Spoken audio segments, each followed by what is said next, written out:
Hello. हाँ जी।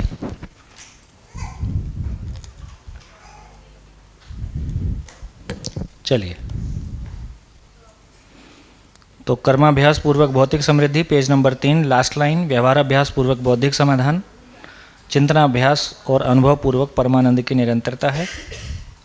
जड़ चैतन्यात्मक सतिवत्ता है, जो व्यवस्था है वही नियति क्रम है। तो जड़ परमाणु में भी चैतन्य, लाइन पकड़ रहे हैं, तीसरे पेज की लास्ट लाइन। तो बेसिकली जड़ परमाणु में भी और चैतन्य परमाणु में भी जो परमाणु के बने रहने का जो स्वरूप है, उसके मूल में जो मध्यस्थ क्रिया है, जड़ परमाणु में भी चैतन्य परमाणु में भी, और चैतन्य परमाणु में साथ में जागृति के लिए वो जिम्मेदार है। मध्यस्थ है तभी सम विषम का नियंत्रण है और तभी मध्यस्थ की अपेक्षा है। तो बेसिकली भ्रमित मानव में जो न्याय धर्म सत्य की अपेक्षा है, जो न्याय धर्म सत्य की अपेक्षा तुलन में है, जो न्याय धर्म सत्य के आस्वादन की अपेक्षा चित्त में है, ये सारा का सारा मामला तो मूल ऊर्जा में आत्मा संपृक्तता है और आत्मा में ज्ञान की प्यास है। ज्ञान की प्यास का प्रभाव कल्पनाशीलता पे न्याय धर्म सत्य की अपेक्षा के रूप में पड़ा रहता है। तो मूल में आत्मा जो केंद्र है, इसलिए पूरे दर्शन को मध्यस्थ दर्शन बोल रहे हैं, ऐसे जीवन को, अनुभव संपन्न जीवन को मध्यस्थ जीवन बोल रहे हैं, है ना। तो पूरा दर्शन को जो मध्यस्थ दर्शन बोले तो बेसिकली मध्यस्थ सत्ता, मध्यस्थ क्रिया, मध्यस्थ बल, मध्यस्थ शक्ति, मध्यस्थ जीवन, इसको बोला मध्यस्थ दर्शन। तो मध्यस्थ का जो महिमा है, तो मध्यस्थ सत्ता का जो महिमा है और मध्यस्थ क्रिया का जो महिमा है, वही पूरी प्रकृति में नियम, नियंत्रण, संतुलन, न्याय धर्म सत्य के रूप में प्रकट है।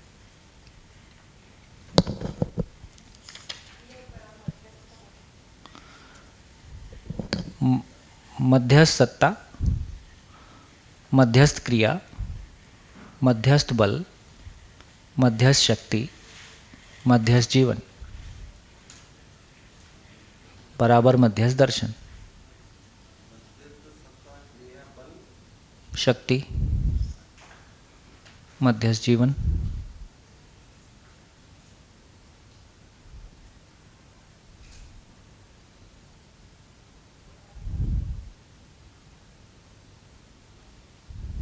ठीक हो गया। चलिए पेज नंबर 4। भैया इसमें पहला ही पैराग्राफ है, नियंत्रण पूर्वक व्यवस्था ही न्याय शास्त्र एवं नियंत्रण क्रम व्यवस्था है। नियंत्रण ही विधि और क्रम ही नीति है और समाधान ही व्यवस्था है। तो इसको थोड़ा एक्सप्लेन कर देते। नियंत्रण पूर्वक व्यवस्था ही न्याय शास्त्र और नियंत्रण क्रम ही व्यवस्था है। नियंत्रण पूर्वक जो व्यवस्था है, देखिए अभी हमने चर्चा किया कि निश्चित आचरण ही नियम है, निश्चित आचरण की निरंतरता ही नियंत्रण है और निश्चित आचरण की निरंतरता व्यवस्था के अर्थ में है, इसका नाम संतुलन है। तो यहाँ ये सूत्र कि नियंत्रण पूर्वक व्यवस्था ही न्याय है, नियंत्रण पूर्वक व्यवस्था ही न्याय है का मतलब है कि यदि व्यवस्था के अर्थ में आचरण है तो इसका नाम ही सही आचरण है, इसका नाम ही न्यायपूर्वक आचरण है। तो अपन न्याय की परिभाषा क्या लिखे? अखंडता सार्वभौमता के अर्थ में मानव का मानव के साथ, मानव का प्रकृति के साथ जो भागीदारी का स्वरूप है, जो आचरण का स्वरूप है ना, जो कि फाइनली मानव में न्याय के रूप में प्रमाणित होता है, प्रकृति में संतुलन के अर्थ में प्रमाणित होता है, इसको हम न्यायपूर्ण व्यवहार कह रहे हैं। तो जब हम न्यायपूर्ण व्यवहार की बात करेंगे तो ये कह रहे हैं, न्यायपूर्ण व्यवहार की बात करेंगे तो न्यायपूर्ण व्यवहार की बात मानव के अर्थ में करते हैं। यदि अस्तित्व में संबंध के स्वरूप, यदि पूरी दर्शन को एक लाइन में बोलेंगे तो पूरी दर्शन को एक लाइन में बोला है कि व्यवस्था के अर्थ में संबंध की पहचान, निर्वाह और उभय तृप्ति। अभी जब शरीर के साथ हम जी रहे हैं तो शरीर के अर्थ में संबंध को पहचानते हैं। तो पूरा ज्ञान इतना ही है कि शरीर के आधार पर संबंध को पहचानने के स्थान पर अखंडता सार्वभौमता के आधार पर संबंध की पहचान हो जाए। अखंडता सार्वभौमता के आधार पर संबंध की पहचान हो जाए, इसका मूल में है कि अखंडता सार्वभौमता एक व्यवस्था के स्वरूप में मुझको स्वीकार हो जाए और संपूर्ण सृष्टि की एक एक इकाई अखंडता सार्वभौमता का अंगभूत है और सब कुछ मूल ऊर्जा में ऊर्जित है।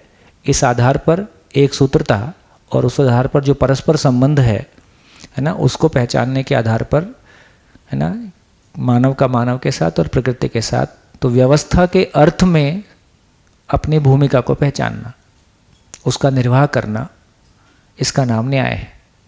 तो इसको कहा न्याय शास्त्र। व्यवस्था के अर्थ में अपनी आचरण की पहचान। तो व्यवस्था के अर्थ में आचरण की पहचान होगी तो नियंत्रित आचरण होगा कि अनियंत्रित होगा? नियंत्रित आचरण ही होगा।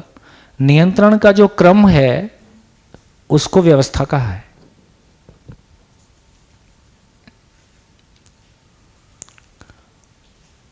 और नियंत्रण की जो पृष्ठभूमि है उसको विधि कहा है ना। नियंत्रण ही विधि, और जो क्रम है उसको नीति कहा है।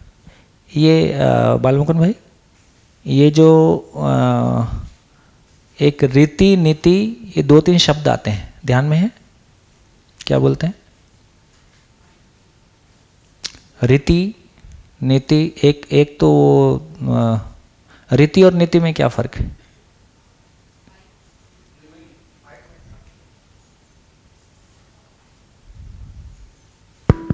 मैं तो इसको ऐसे देखा हूँ कि जो रीति मतलब जब अपन उसको मतलब मानवीय व्यवस्था के अर्थ में देख रहे हैं ना, और उसमें भी जब व्यवस्था को जब अपन एग्जीक्यूट कर रहे होते हैं, जैसे रीति रिवाज, हाँ, परंपराओं के रूप में, तो गति के अर्थ में रीति शब्द है। हाँ, नीति थोड़ा बौद्धिक स्तर पर जाता है। हाँ, और थोड़ा हाँ अस्तित्व के स्तर पर भी जाता है। विधि जो बोल रहे हैं, तो विधि, नीति और फिर रीति, ऐसा नीति से फिर रीति, इस तरह से देख रहा हूँ मैं।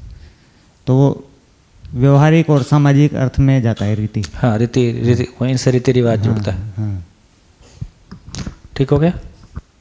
आचरण रूपी विधि एवं व्यवस्था मानव इकाई में पूर्णतः सहज है ना। तो विधि स्थिति है, व्यवस्था उसका मैनिफेस्टेशन है।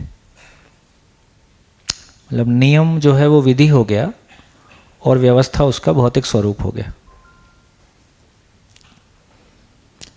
जागृत मानव, जागृत इकाई का स्वनियंत्रित होने का स्वभाव है, ये तो ठीक है। हाँ जी, आगे।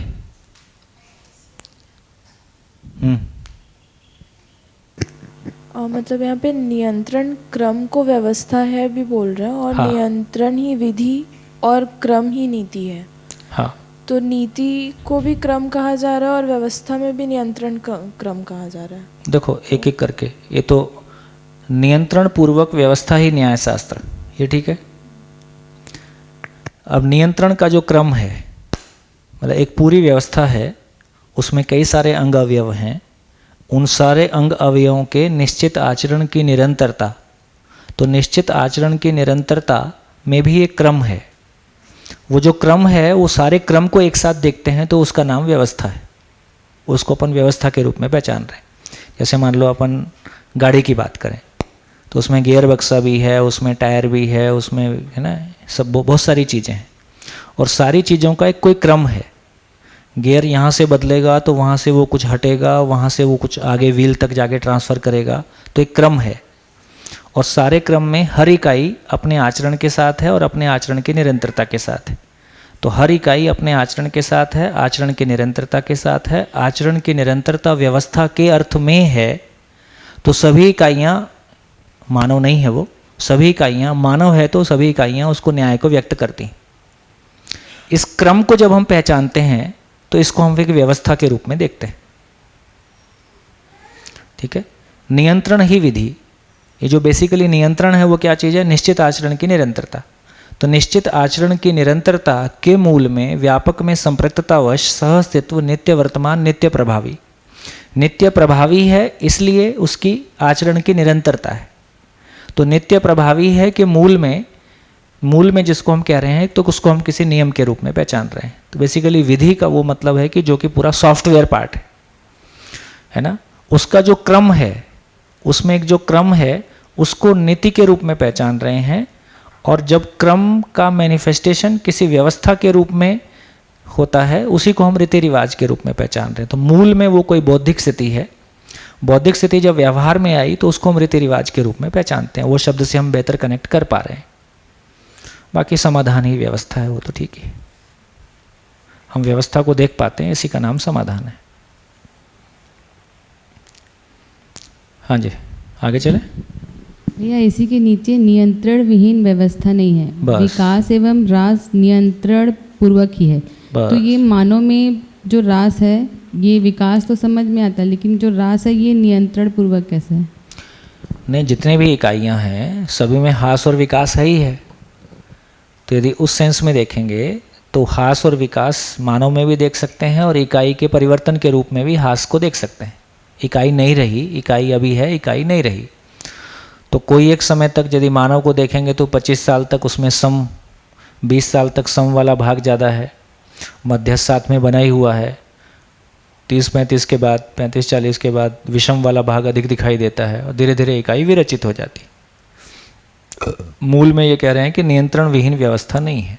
कोई भी व्यवस्था है तो उसमें कोई नियंत्रण काम कर रहा है, कोई निश्चित आचरण और उसकी निरंतरता के रूप में कोई चीज़ काम करती है। यदि नियंत्रण विहीन है तो ऐसी कोई व्यवस्था नहीं हो सकती।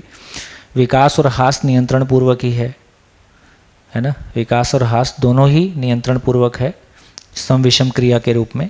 इसलिए सम मध्यस्थात्मक व्यवस्था विकास की ओर बेसिकली सम मध्यस्थ में कन्वर्ट हो जाए, इसी को अपन अध्ययन बोल रहे हैं। मानव में भी अध्ययन जिसको बोल रहे हैं कि सम मध्यस्थ में कन्वर्ट हो जाए। सम अतिरेक हो जाएगा तो विषम में कन्वर्ट हो जाएगा, सम अतिरेक विषम की ओर, विषम अतिरेक सम की ओर। और सम मध्यस्थ को पहचान ले, मैं समझना चाहता हूँ ये एक सम गति है। सम गति का अतिरेक हो गया तो सम आवेश हो गया, सम गति का अतिरेक ना होके उसने मध्यस्थ को पहचान लिया तो जागृति हो गई, जागृति की ओर गति आगे बन गई। तो इस रूप में हम, है ना, और विषमा युक्त व्यवस्था हास की ओर विगतित होना पाया जाता है। ये इंपॉर्टेंट है कि सम मध्यस्थात्मक, सम मध्यस्थ में सम गति मध्यस्थ को पहचान ले तो इसका नाम इधर विकास है। मतलब मनुष्यतर प्रकृति की बात करेंगे तो उसमें रचना विरचना क्रम के रूप में देखेंगे, और मानव की बात करेंगे तो उसमें जागृति के स्वरूप में देखेंगे। भैया तो उसमें जो ह्रास हो रहा है तो उसमें फिर नियंत्रण कहाँ है? मतलब कि धरती को पूरा गर्म करके उसका ग्लोबल वार्मिंग वातावरण। हाँ, इसको मतलब दूसरे सेंस में देखेंगे तो वो हो तो रहा है किसी नियम से ही। भाई कोई चीज़ उसको नियंत्रित करती है, हास को भी कोई चीज़ नियंत्रित करती है। अभी पानी को लकड़ी है, लकड़ी को आग लगा देंगे तो उसको आग मतलब यदि आग लगनी है तो कितने टेम्परेचर पे आग लगेगी वो भी निश्चित है, और जलने के बाद वो ऊष्मा देगी ये भी नियंत्रित, ये भी तय है। तो चाहे कुछ भी घटना घट रही है वो किसी नियम से घट रही है, और उस नियम में कोई नियंत्रण उसका बना ही हुआ है। तो हास हो चाहे विकास हो, फाइनली कोई चीज़ उसको नियंत्रित करती है। तो विषम शक्ति नियंत्रित करती है तो एक तरह का प्रभाव है, शम शक्ति नियंत्रित करती है तो एक तरह का प्रभाव है। अब कौन सी शक्ति नियंत्रित कर रही है उस पर डिपेंड करेगा।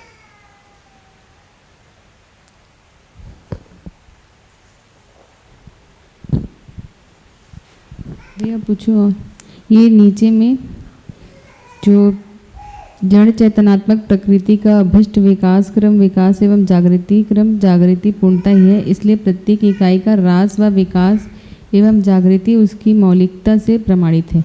नीचे में मौलिकता ही इकाई का स्वभाव, स्वभाव ही आचरण है। प्रकृति में ऐसी कोई इकाई नहीं जिसमें आचरण न हो। तो यहाँ पर स्वभाव, आचरण और मौलिकता ये तीनों को प्लेस किया गया है और उस पर ह्रास और विकास और जागृति को रखा। बहुत बढ़िया। हाँ जी, क्वेश्चन पहले क्लियर है कि नहीं सभी, है ना? हाँ, आप कुछ बोल रहे? मतलब जैसे इसमें स्वभाव और आचरण दोनों में बहुत मतलब एक डिफरेंस जो है वो समझ नहीं आता।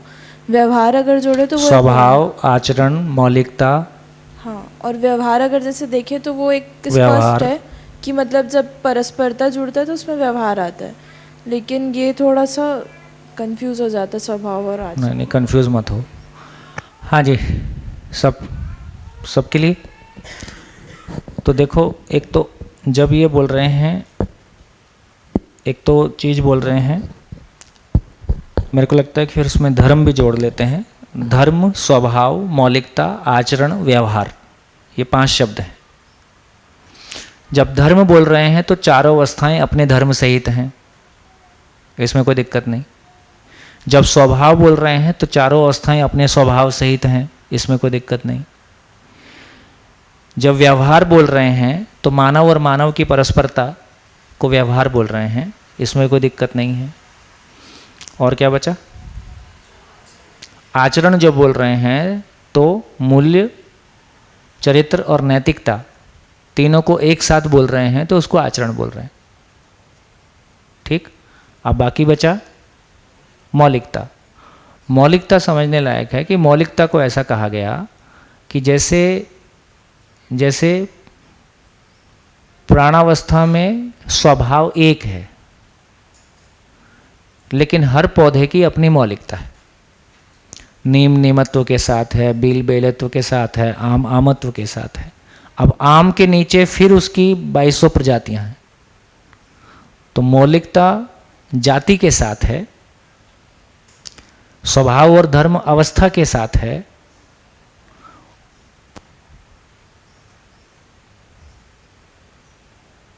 ठीक हो गया?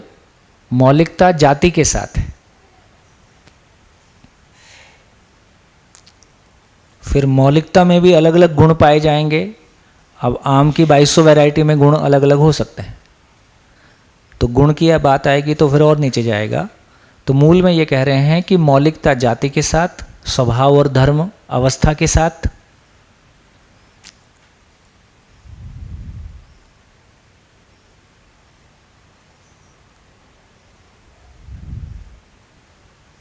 ठीक। आचरण एक इकाई की समग्रता, मूल्य, नैतिकता और चरित्र तीनों को एक साथ कहा तो आचरण। और व्यवहार मानव की परस्परता में जब चरित्र व्यक्त होता है तो उसको हम व्यवहार बोल रहे हैं।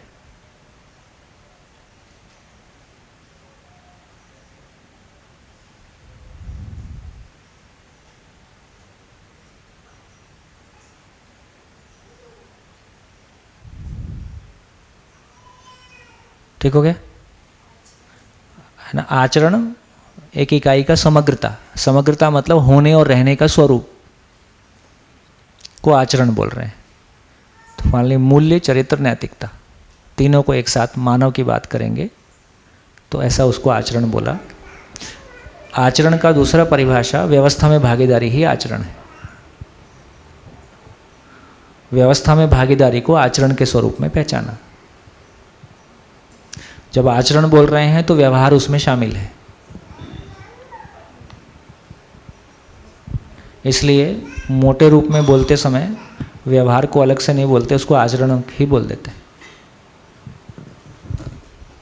भैया मौलिकता 2200 प्रजाति जो आप बता रहे हैं उसमें भी सब में अलग अलग मौलिकता? हाँ, नहीं, मौलिकता उसमें एक ही मानी जाएगी, लेकिन उसके गुण अलग अलग हो सकते हैं। एक खाने में कुछ अलग टाइप का लगता है, एक कुछ अलग टाइप का लगता है। किसी की क्वालिटी, एक आम का पापड़ बनता है, दूसरे आम का पापड़ नहीं बनता है, तो ये उसके गुण हो गए। तो हम गुण को जो परस्परता में प्रभाव है उस रूप में पहचान रहे हैं, मौलिकता को जाति के साथ पहचान रहे हैं, स्वभाव और धर्म को अवस्था के साथ पहचान रहे हैं, आचरण एक इकाई की समग्रता को पहचान रहे हैं, है ना? और जब मानव जाति एक बात करेंगे, इसलिए मानव में मौलिकता और स्वभाव एक ही हो जाता है। मानव का स्वभाव और मानव की मौलिकता वो एक ही हो जाता है, क्योंकि मानव जाति एक है। लेकिन मानव में जाति एक होने के बावजूद मानव की भूमिकाएं अनेक हैं। मानव की भूमिकाएं अनेक हैं, भागीदारियां अनेक स्वरूप में हो सकती हैं, लेकिन मौलिकता भी एक है, जाति भी एक है, धर्म भी एक है, लक्ष्य भी एक है, मूल चाहत भी एक है, मूल क्षमता भी एक है। इसमें कोई फर्क नहीं है, लेकिन भागीदारियां अनेक हैं। भागीदारी का स्वरूप अलग अलग हो सकते हैं, लेकिन वो परस्पर उपयोगिता पूरकता के अर्थ में है। तो ऐसा जाके हो गया। ठीक हो गया? अब कोई कन्फ्यूजन नहीं है ना? ऐसे शेर में शेर, चीता अलग अलग जाति है, तो इनकी मौलिकता फिर अलग अलग हो गई। तो पशुओं में स्वभाव धर्म एक है, जातियां अलग हैं, जातियों में फिर उपजातियां हैं। उनकी भी कोई अपनी करेक्टरिस्टिक्स हो सकती हैं। मानव में जाति एक है, धर्म एक है, ऐसा हो गया। तो जब मौलिकता अगर मानव में बोल रहे हैं तो वो एक ही है, चाहे वो मतलब अभी तो खैर जाति के हिसाब से हम डिवाइडेड हैं, मतलब जाति अभी तो हम अपनी भूमिकाओं को हाँ भौतिक रूप में जो हम काम करते हैं उसको जाति बोल रहे हैं, तेली, सुनार, हाँ। लेकिन ये तो कोई जाति नहीं है।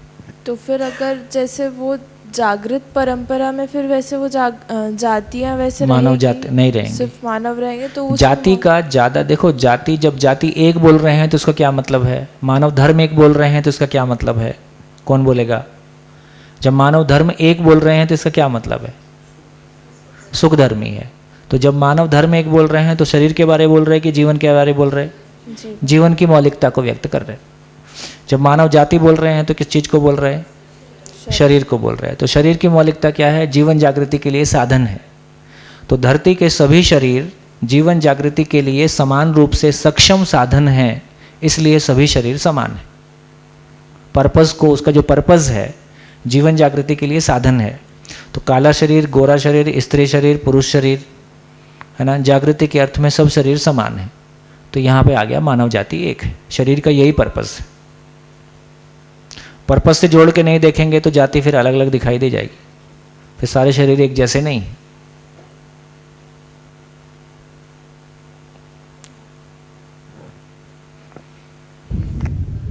हाँ, इसी में नीचे से ऊपर तीसरे पैराग्राफ में पदार्थावस्था में सामूहिक, प्राणावस्था में वर्गीय, जीवावस्था में जातीय एवं ज्ञानावस्था में भ्रम व सामुदायिक बाध्यताएं दृष्टव्य हैं। तो यहाँ पर पदार्थावस्था में सामूहिक, वर्गीय, जातीय। पदार्थावस्था में सामूहिक, जैसे पदार्थावस्था में हम ये देखते हैं कि लोहा एक जगह पे मिलता है, कोयला एक जगह, है ना, कोई कहीं कोई गैप हो, कहीं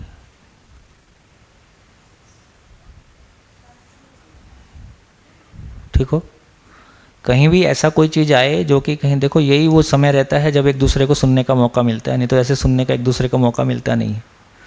तो कहीं भी कोई चीज़ ऐसा लगे कि अपन कुछ और मान रहे हैं, मैं कुछ और मान रहा हूँ, आप कुछ और मान रहे हो, तो उसको शेयर कर सकते हैं।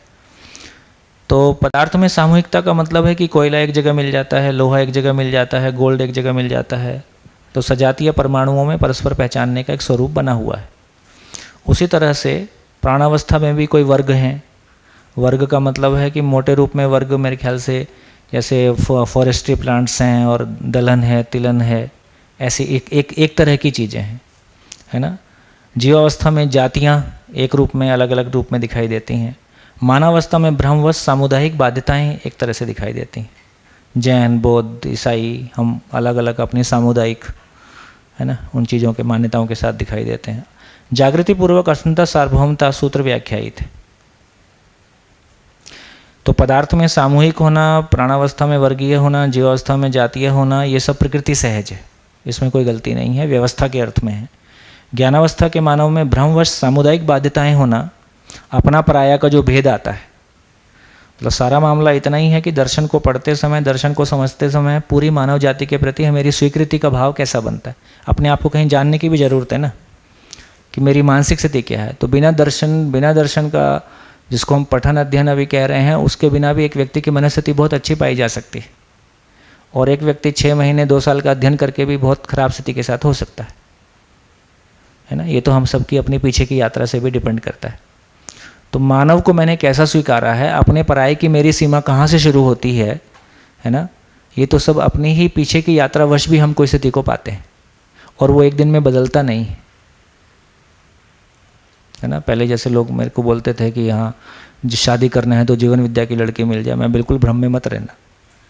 जीवन विद्या की ज़्यादा खतरनाक मिल सकती है, या ज़्यादा खतरनाक मिल सकता है, सामान्य स्थितियों की ज़्यादा अच्छी मिल सकती है ना। तो अस्तित्व पे भरोसा करो, है ना, अपनी परिवार परंपरा की सहमति से, और जो भी हो सकता हो सहज रूप में आगे बढ़ो, जो होगा अच्छा ही होगा, है ना।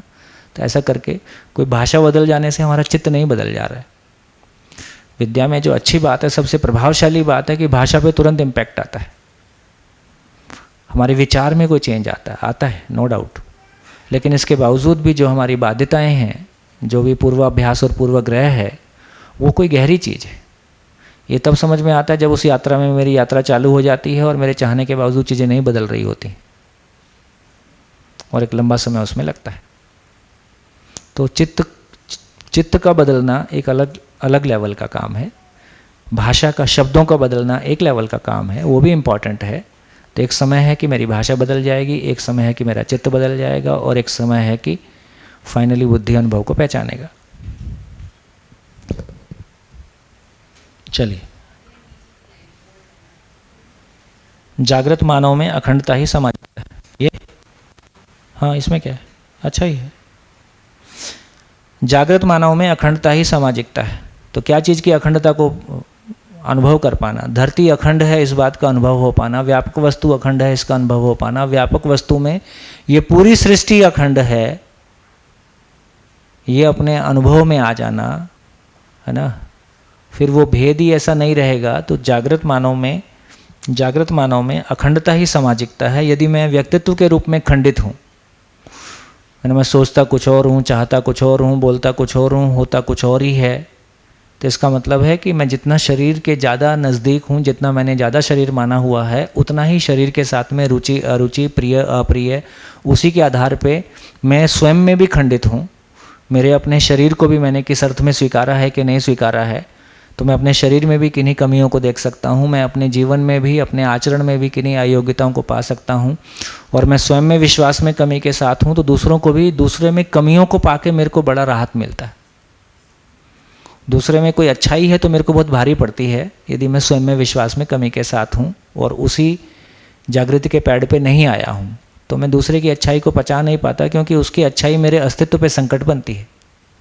तो दूसरे की अच्छाई मेरे अस्तित्व पे संकट बनती है, तो इसमें खंडता ही खंडता है, इसमें कोई अखंडता हो नहीं सकती, क्योंकि मैं खंडित हूँ।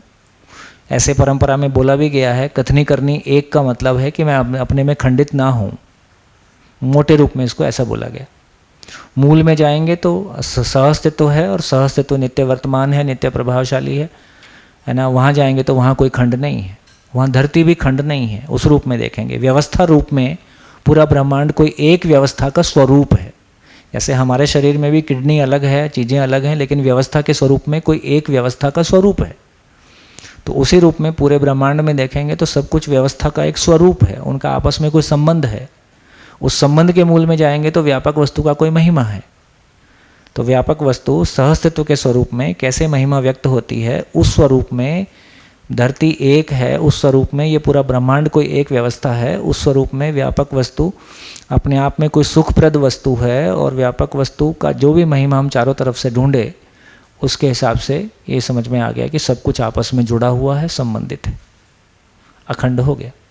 वो अखंडता ही सामाजिकता के रूप में व्यक्त है, जिसको प्रबुद्धता, है ना, प्रभुसत्ता, संप्रभुता, ऐसा वाला बोल रहे हैं। चलो पेज नंबर 5 में भैया ये जो फर्स्ट पैराग्राफ है उसमें तीसरी लाइन में पदार्थावस्था रूप प्रधान, प्राणावस्था गुण प्रधान।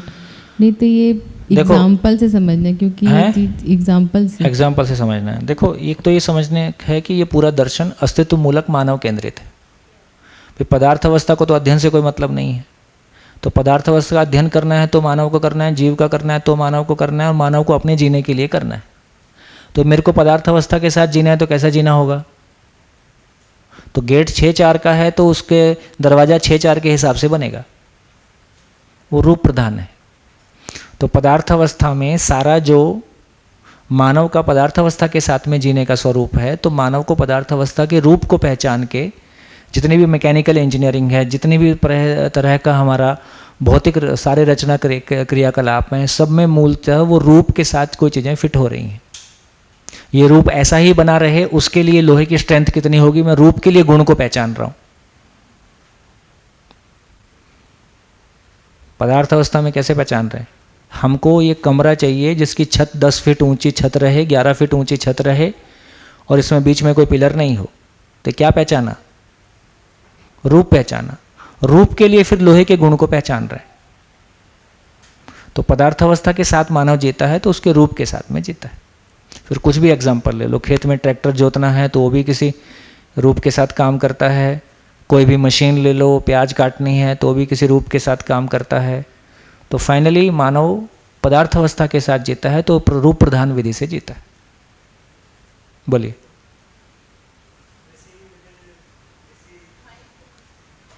है ना, हम कपड़े सिलवाते हैं तो रूप प्रधान विधि से सिलवाते हैं, अपना साइज दे के आते हैं, वो साइज के हिसाब से चलता है।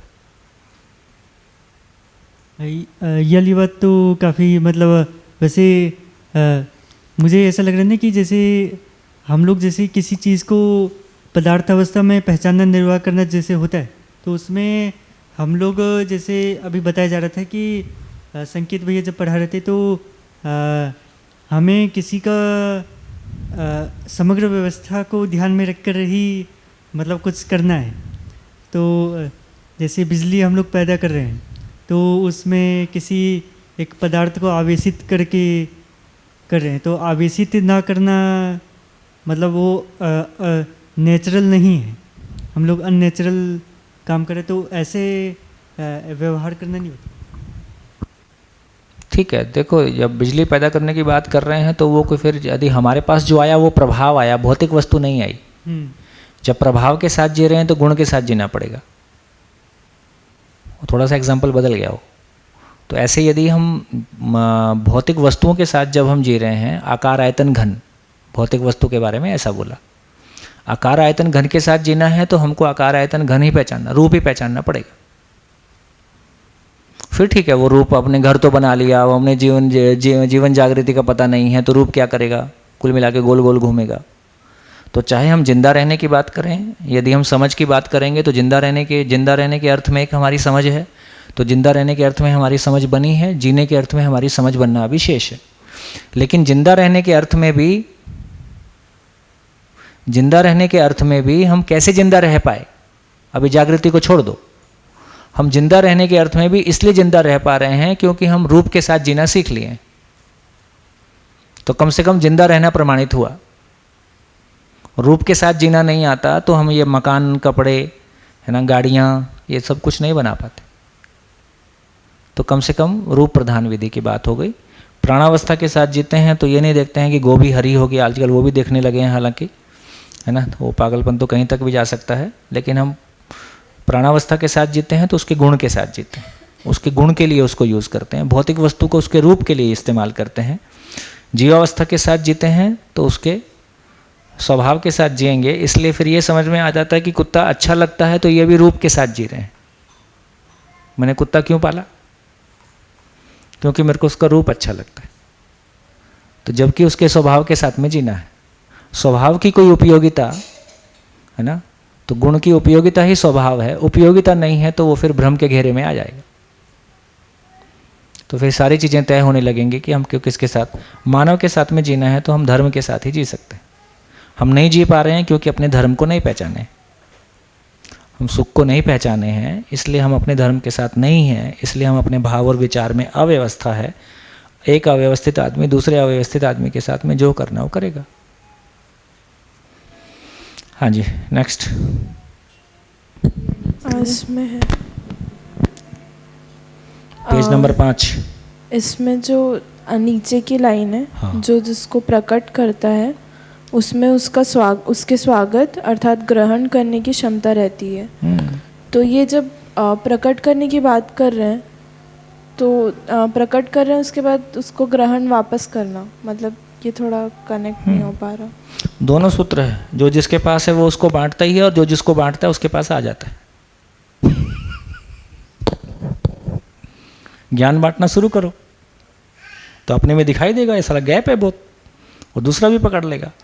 तो जिस भी काम को शुरू करोगे उसमें जो अपूर्णता है वो मानव को स्वीकार नहीं है। इसलिए किसी ने बाबा से कहा, बाबा अनुभव संपन्न होकर शिविर लेना है, तो उसके बाद शिविर होगा ही नहीं।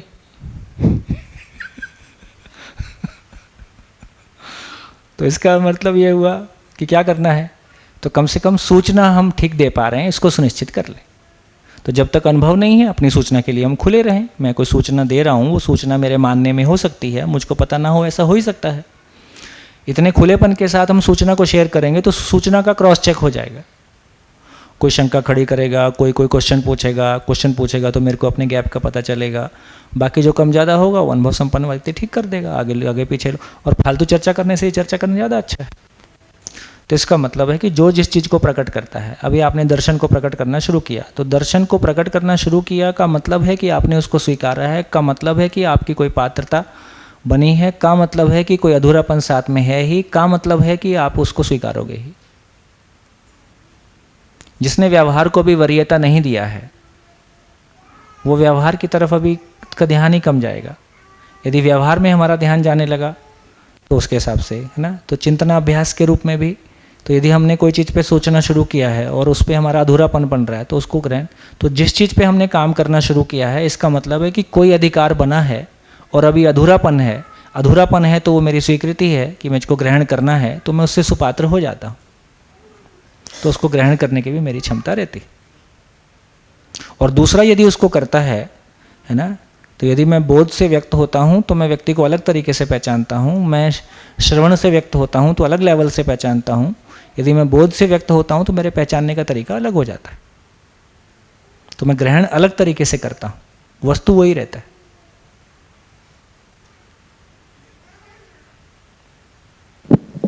एक चीज़ जो देख पा रहे हैं कि पहले जैसे तर्क करते थे, तर्क वितर्क जो भी, तो बहुत जल्दी आवेशित हो जाते थे।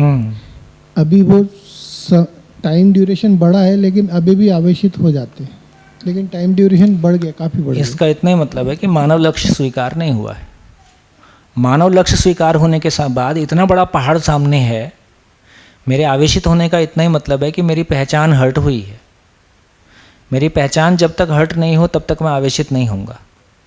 तो मैंने अधूरी चीज़ों को अपनी पहचान मान रखा है। तो फिर ये ध्यान में आता है कि जब तक हम अनुभव संपन्न नहीं हैं, विचार तो या तो किताब से लिया है या किसी व्यक्ति से लिया है, सब उधार का ही माल है, तो मेरा कोई विचार जैसा कुछ होता नहीं है ना। तो किसी एक लेवल पे मैं कोई विश्लेषण कर सकता हूँ, लेकिन फाइनली विश्लेषण मेरे आचरण में काम आता नहीं है, इसलिए विश्लेषण मेरी तृप्ति का, तो तर्क मेरी एक लेवल की तृप्ति बनती है, लेकिन फाइनली वो मेरे आचरण की तृप्ति बनती नहीं है, और मेरी पहचान मेरी चेतना के स्वरूप में है। चेतना दो ही है कि जीव चेतना है कि मानव चेतना है। बीच में पतली गली है जीव चेतना में जीते हुए मानव होने की प्रवृत्ति के साथ। ये थोड़ा सा राहत देता है, लेकिन अल्टीमेटली यदि मेरे को मानव लक्ष्य स्वीकार हुआ है तो फिर परस्परता का झंझट बहुत मिनिमम है। मानव लक्ष्य का स्वीकार ना होना ही सारी परस्परता की झंझट है।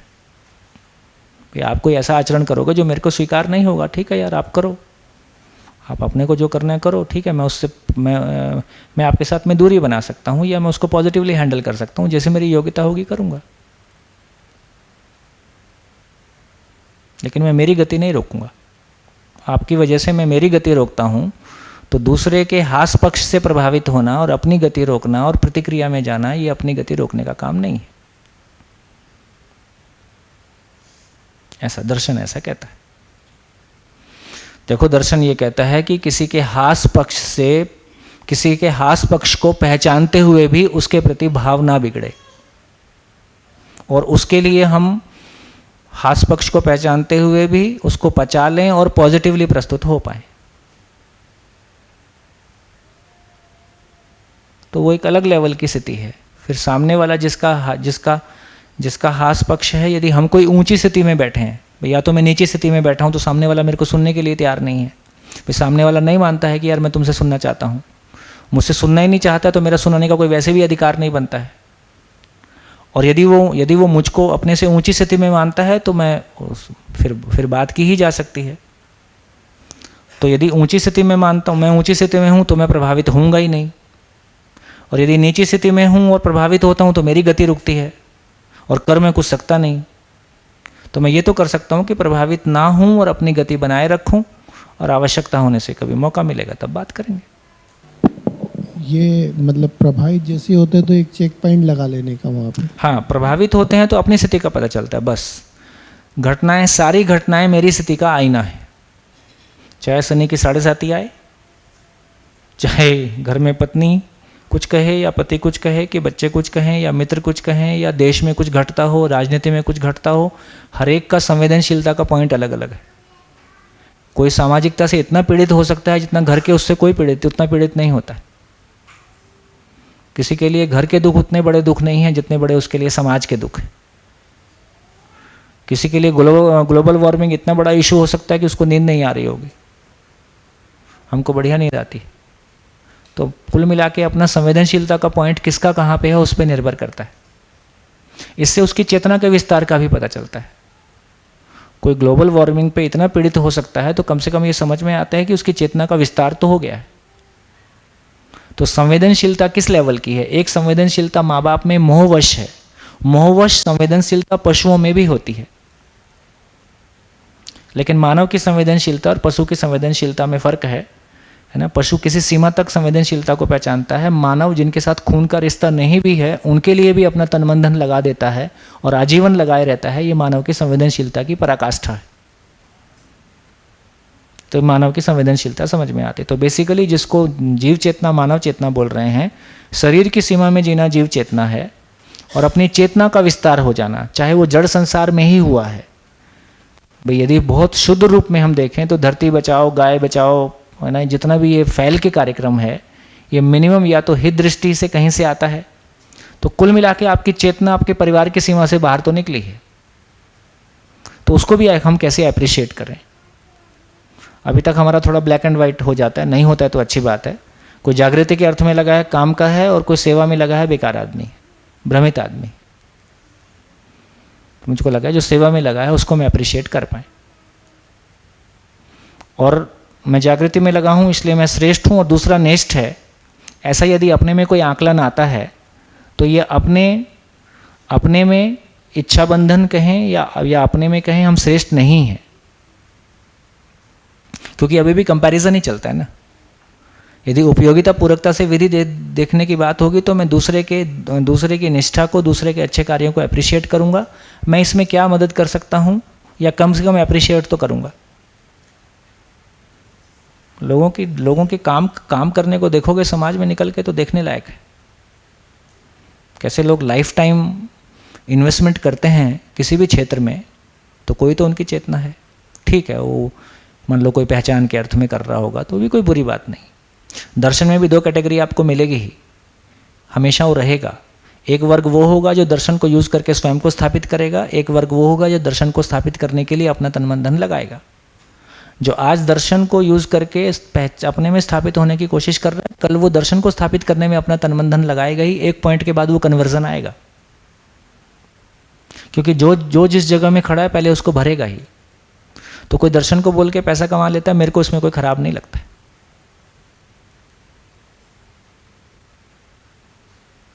आज ऐसा कर रहा है कल ठीक कर लेगा, क्या इसमें झंझट।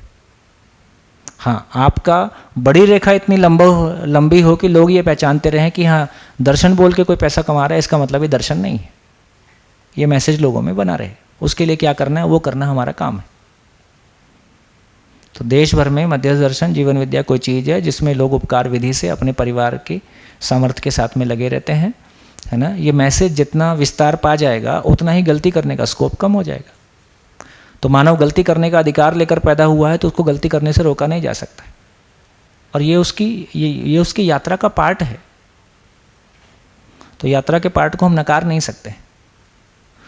उसके बावजूद उसके साथ मैत्री भाव बना रहे, उसके साथ पॉजिटिव बने। ऐसे लोग हैं मेरी जानकारी में जो ऐसा करते हैं और मेरे को बहुत सम्मान से याद करते हैं। भैया बस अपने काम के लिए आपका सहयोग चाहिए। कोई बात नहीं भाई, गरीबी है मिटा लो यार, इसमें क्या है।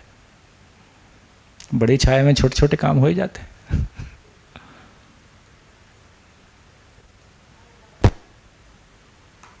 ऐसा इसी में जो आपने मतलब अभी बताया था ग्रहण वाले चीज़ पे, जो मतलब वस्तु है लेकिन उसको देखने की दृष्टि पहले जैसे थी और अभी जैसे हुई है, तो ये मतलब मुझे व्यंजना से ऐसे थोड़ा जुड़ रहा है कि मतलब हाँ, तो मतलब अभी जैसे कि मैं अभी देखूं 6 महीना दृष्टि और वो पात्रता को करने का। देखो ये इम्पोर्टेंट बात है कि इस यात्रा में हमेशा उस पॉइंट को नोट करके और फ्रेम करवा के रख दो अपने कमरे में कि मैंने यात्रा शुरू कहाँ से की थी। क्योंकि अक्सर ध्यान में जो आता है वो क्या आता है, कुछ हो नहीं रहा, कुछ हो नहीं रहा है। ज़्यादा तंग करता है। तो यदि हमारे वो ध्यान में रहेगा कि मैंने यात्रा कहाँ से शुरू की थी, तो आपको पता चलेगा कि बहुत कुछ हो रहा है।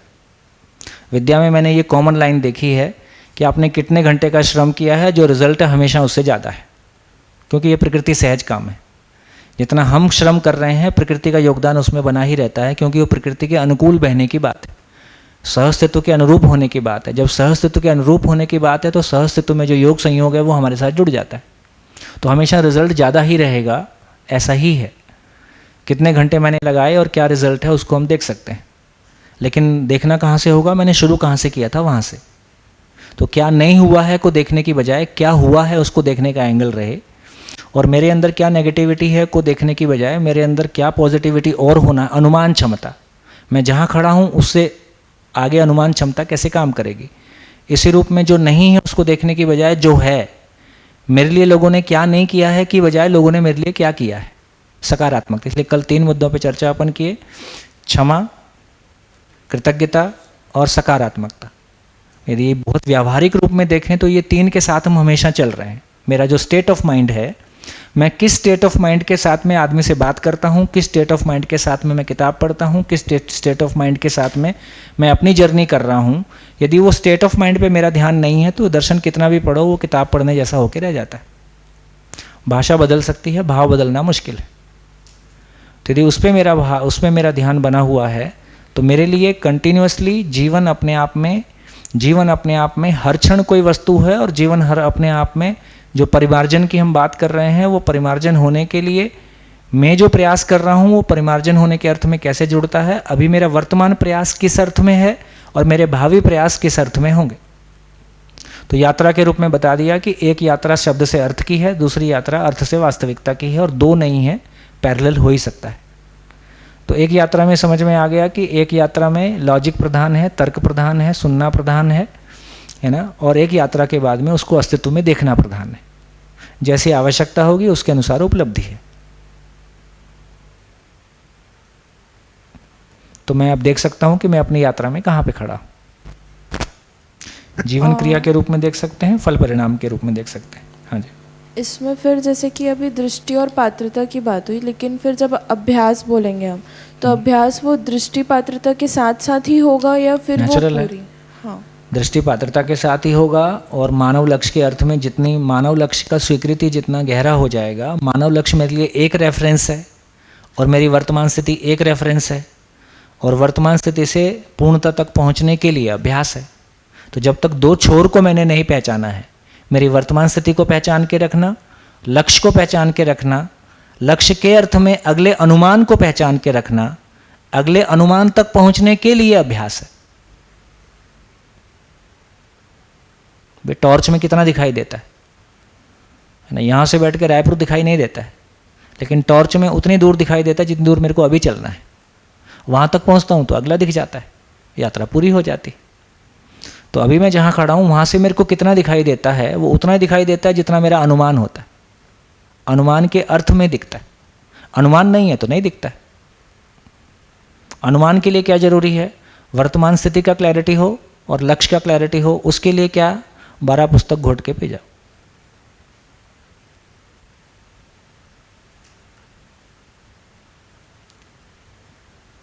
और कैसे पढ़ना है? हर लाइन में मैं कहाँ हूं,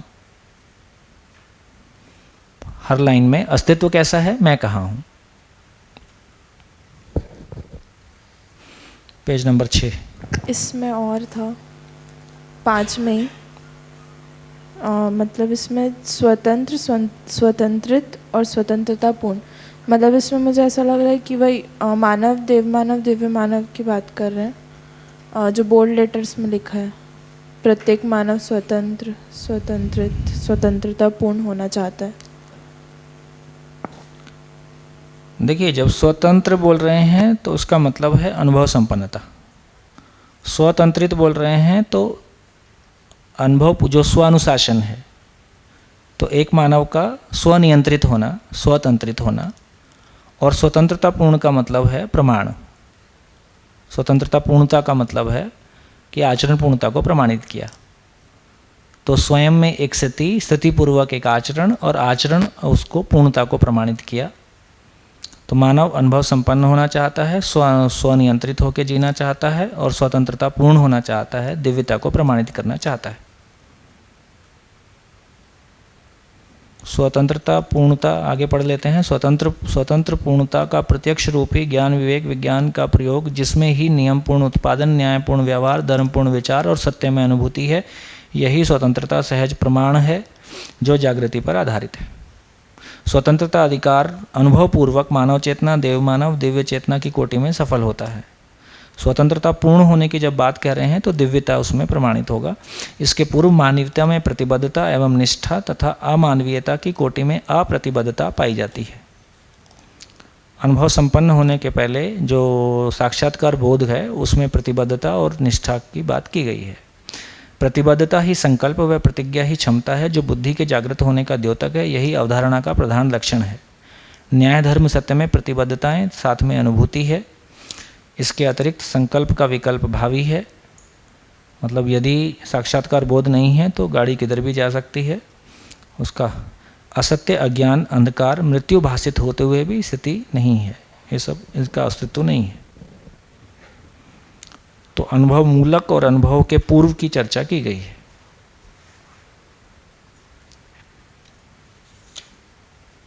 प्रबुद्धता ही समाधानात्मक भौतिकवाद, व्यवहारात्मक जनवाद एवं अनुभवात्मक अध्यात्मवाद की प्रस्तावना।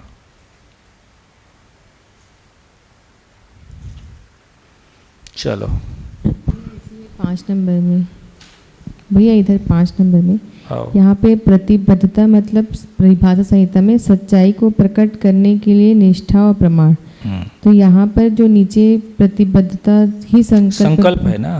हाँ, तो इसके नीचे में धर्म, न्याय और नियम में प्रतिबद्धताएं हैं। हाँ। तथा साथ में अनुभूति। इसके अतिरिक्त संकल्प का विकल्प भावी है। मतलब इसके इनसे अतिरिक्त मतलब फिर ये अतिरिक्त क्या हो गया? इनसे अतिरिक्त मतलब यदि अपने को साक्षात्कार बोध की वस्तु नहीं है तो फिर बहुत सारा विकल्प भावी है। ब्रह्म स्थिति में बहुत सारे काम कर सकते हैं। यदि ये हो गया तो फिर कोई विकल्प उसमें नहीं है। इसके अतिरिक्त संकल्प का विकल्प भावी है, संकल्प का विकल्प नहीं है। संकल्प हो गया तो विकल्प नहीं है, विकल्प है तो संकल्प नहीं है, ऐसा बोल रहे। संकल्प मतलब बोध का गति।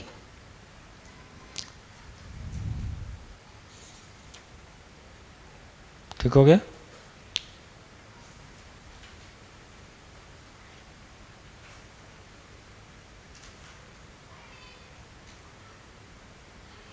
ये ठीक है। स्वीकृति से संकल्प, संकल्प से निष्ठा, निष्ठा से प्रतिबद्धता, प्रतिबद्धता से प्रबुद्धता, प्रबुद्धता से बोध, बोध से संकल्प, संकल्प से स्वीकृति से संकल्प, संकल्प से निष्ठा, निष्ठा मतलब निरंतरता और निरंतरता होने से प्रतिबद्धता, प्रतिबद्धता होने से प्रबुद्धता, प्रबुद्धता मतलब बोध संपन्न हो गया, अनुभव संपन्न हो गया, अनुभव संपन्न अनुभव बोध और अनुभव बोध से उसका संकल्प, उससे जागृति के लिए प्रमाण।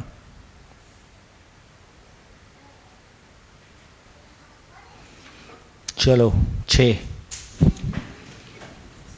भैया 6 नंबर में जो सेकंड पैराग्राफ है, सेकंड, हाँ, प्रत्येक व्यक्ति का उत्पादन उसकी क्षमता, अवसर, साधन एवं अनिवार्यता पर आधारित है। फिर उसके नीचे पे लिखा है क्षमता व स्व संस्कार, अध्ययन तथा वातावरण पर, अवसर व्यवस्था पर, साधन उपलब्धि पर, अनिवार्यता वर्तमान स्थिति पर आधारित है। ठीक। तो साधन और अवसर उपलब्ध ना हो और क्षमता हो तो फिर यहाँ पर फिर क्या होगा? साधन उपलब्ध ना हो, शरीर रूपी साधन सबके पास उपलब्ध है। तो देखो सूत्र है कि मानव गलती करने का अधिकार लेकर पैदा हुआ है, सही करने का अवसर और साधन लेकर पैदा हुआ है। अवसर और साधन के रूप में शरीर उपलब्ध ही है, प्रकृति उपलब्ध ही है। तो इस रूप में अवसर तो है ही। अब अवसर का सदुपयोग कैसे हो पाएगा? तो अवसर का सदुपयोग होने के लिए अनुसंधान एक स्थिति है, उसके पहले साधना एक स्थिति है और ब्रह्म स्थिति एक स्थिति है। तो जिसने जिसको अवसर माना है वैसा साधनों का सदुपयोग किया है। तो साधन विहीन कोई व्यक्ति, हाँ शरीर ही किसी का बेड रिडन है तो साधन उसके पास साधन नहीं है, उसकी सेवा ही करनी है, इतना ही बचा। किसी का ब्रेन काम नहीं कर रहा है, बचपन से कोई ऐसी स्थिति है तो उसका सेवा ही करना है, सेवा का प्रावधान है ही, जागृति को प्रमाणित नहीं करेगा। चलिए भैया इसमें अजागृत के नीचे जो विवेक का उत्कर्ष ही वस्तुगत एवं वस्तु स्थिति सत्य का प्रचोदन यथार्थग्राही एवं प्रसारण योग्य क्षमता है।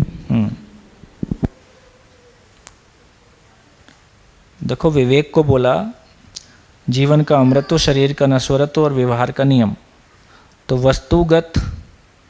वस्तुगत और वस्तु स्थिति सत्य का प्रचोदन का मतलब है कि उसको ग्रहण करना और उसको प्रसारण करने की क्षमता। तो बेसिकली बोध और बोध का गति।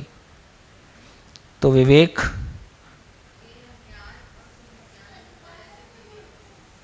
क्या विवेक नहीं, जब विज्ञान की बात करेंगे तो विवेक की जब बात कर रहे हैं तो बेसिकली जीवन की क्यों जीना है वाला पार्ट को एड्रेस कर रहे हैं। तो विवेक का उत्कर्ष ही वस्तुगत और वस्तु स्थितिगत सत्य। वस्तु मतलब यहाँ जीवन वस्तु है। जीवन वस्तु की बात करेंगे तो विवेक की बात करेंगे, और विज्ञान की फिर कैसे जीना है की बात करेंगे तो फिर मनुष्यतर प्रकृति सहित संपूर्ण की बात आएगी। तो इस अर्थ में वस्तु स्थिति और वस्तु सत्य का अनुभव ही अनासक्ति है। देखो सारी अनासक्ति इसी बात में है कि जीवन का अमृतत्व, शरीर का नश्वरत्व और व्यवहार का नियम, इसको अनासक्ति कहा है। वस्तुगत और वस्तु स्थिति का सत्यता का अनुभव करने के लिए ज्ञानावस्था का इकाई पात्र है। आ गया? तो बेसिकली जीवन की बात हो रही है। इसकी चरितार्थ ही चारों आयामों की पूर्ण तृप्ति है। तो जब विवेक की बात कर रहे हैं तो विवेक की परिभाषा से अपने को स्पष्ट होता है कि मूलतः जिसको हम कह रहे हैं कि जीवन के अमृतत्व का बोध, शरीर के नश्वरत्व का बोध और व्यवहार के नियम का बोध, ये होने से मैं विवेक संपन्न हुआ। ये होने से क्यों जीना है ये स्थिर हो गया। क्यों जीना है तो बेसिकली जागृति के अर्थ में जीना है, जीवन के अर्थ में, जीवन को पहचानने के अर्थ में, जीवन में जागृति को पहचानने के अर्थ में और जागृति को प्रमाणित करने के अर्थ में। तो क्यों जीना है स्पष्ट हुआ, तो उसके आधार पे विज्ञान का मतलब है कैसे जीना है। तो जीवन वस्तु की बात हो रही है। भैया वस्तु स्थिति सत्य में फिर देश दिशा काल विज्ञान वाला भाग आ जाता है। वस्तु की यहाँ बात करेंगे तो बेसिकली अभी जो लग रहा है कि उसमें जीवन के बारे में, मतलब मानव की स्थिति और मानव का देश दिशा काल। मानव भी, जब मानव की बात करेंगे तो देश दिशा काल मानव के साथ में जुड़ा ही है। तो मानव स्वरूप में अध्ययन कर रहे हैं। तो इस सेंस में कह रहे हैं कि मानव के रूप में, मानव का अध्ययन, मानव के रूप में जीवन और शरीर के नश्वरत्व का बोध, व्यवहार के नियम का बोध। तो मानव की बात कर रहे हैं, मानव में बात करेंगे तो पूरा हो जाएगा।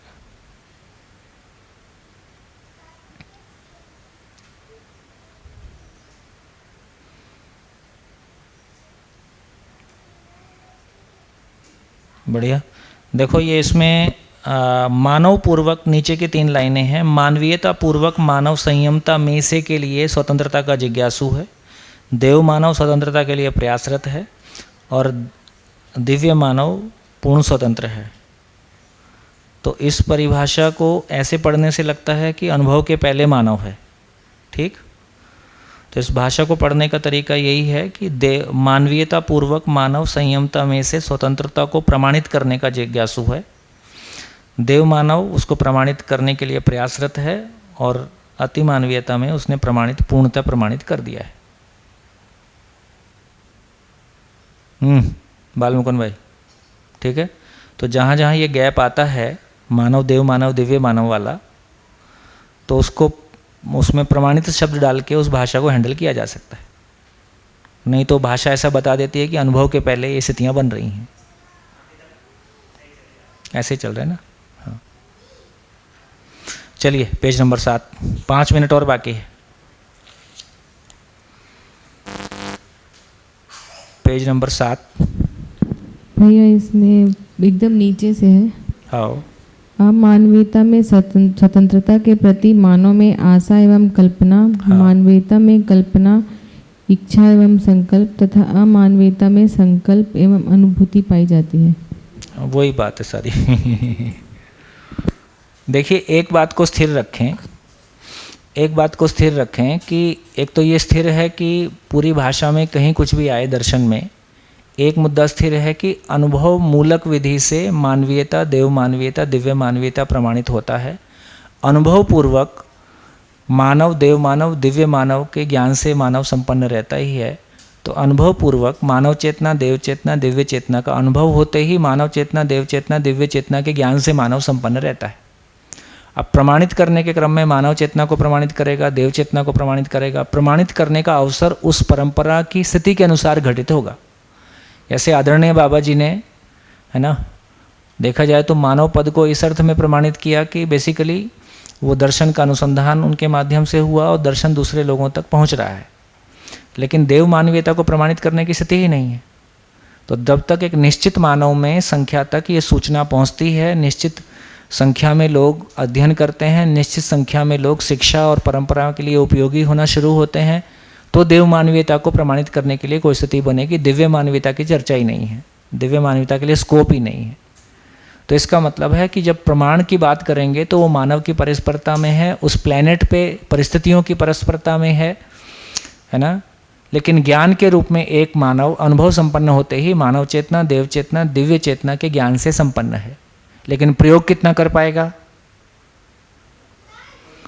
प्रयोग उस प्लेनेट की स्थिति के अनुसार, परिवार की स्थिति के अनुसार ही प्रयोग कर पाएगा। तो मैं इंजीनियर तो बहुत बड़ा हूँ और मैं सारा एमटेक और पीएचडी करके सब आ गया हूँ, लेकिन मेरे शहर में अभी कोई उस तरह की स्लैग फैक्ट्री ही नहीं है जहाँ मेरा ज्ञान काम में आएगा। और जीरो से तो खड़ा सब कुछ मैं अकेला कर नहीं लूँगा, मानव की परस्परता में ही सब कुछ होना है। तो मैं बिल्कुल जीरो से शुरू करूँगा, जहाँ से एक मैकेनिक शुरू करता है, और वहाँ से शुरू करते करते स्थितियों को बिल्ड करेंगे और धीरे धीरे एक शरीर यात्रा, 2-4 शरीर यात्राओं में धीरे धीरे वो काम आगे बढ़ेगा। हाँ जी।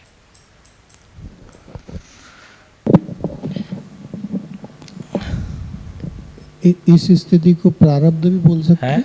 प्रारब्ध जो बचा हुआ काम है, मतलब मैं कर सकता हूँ लेकिन नहीं कर पा रहा हूँ।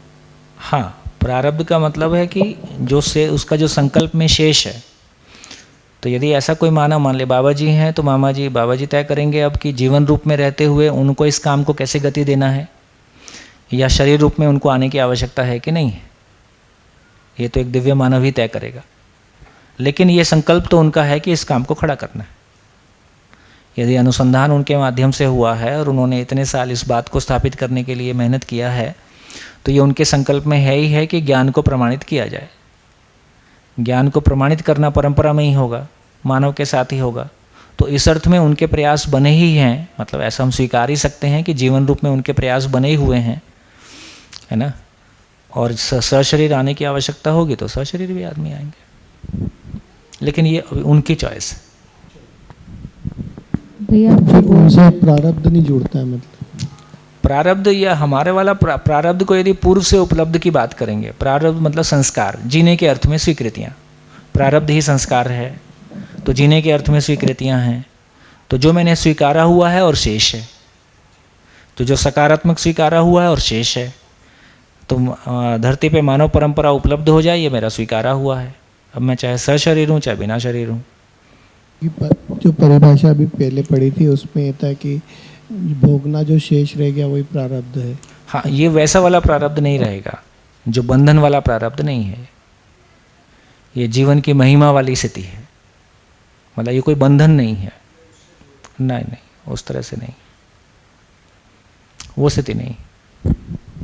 प्रामाणिकता वाला बात कर रहे थे, जीवन मतलब मानव, देव मानव, तो ये जो नीचे से ऊपर एक पैराग्राफ है, सामाजिकता से संपन्न हुए बिना मानव का अति मानवीयता को पाना संभव नहीं है, क्योंकि जागृति एक सघन व्यवस्था एवं क्रम है। वही देखिए, इसलिए यदि आपको वो सूत्र ध्यान है कि उपयोगिता मूल्य शिष्ट मूल्य में समर्पित होता है, शिष्ट मूल्य स्थापित मूल्य में समर्पित होता है, स्थापित मूल्य जीवन मूल्य में समर्पित होता है, तो फाइनली आदमी की जो जागृति का क्रम भी है वो वैसे ही निकल के आता है ना।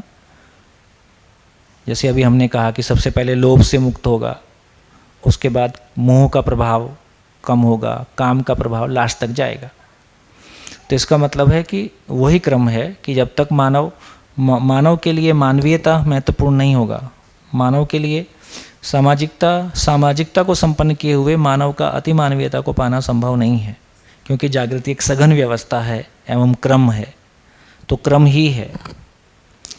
धन्यवाद, नमस्कार। आप सभी को खूब धन्यवाद।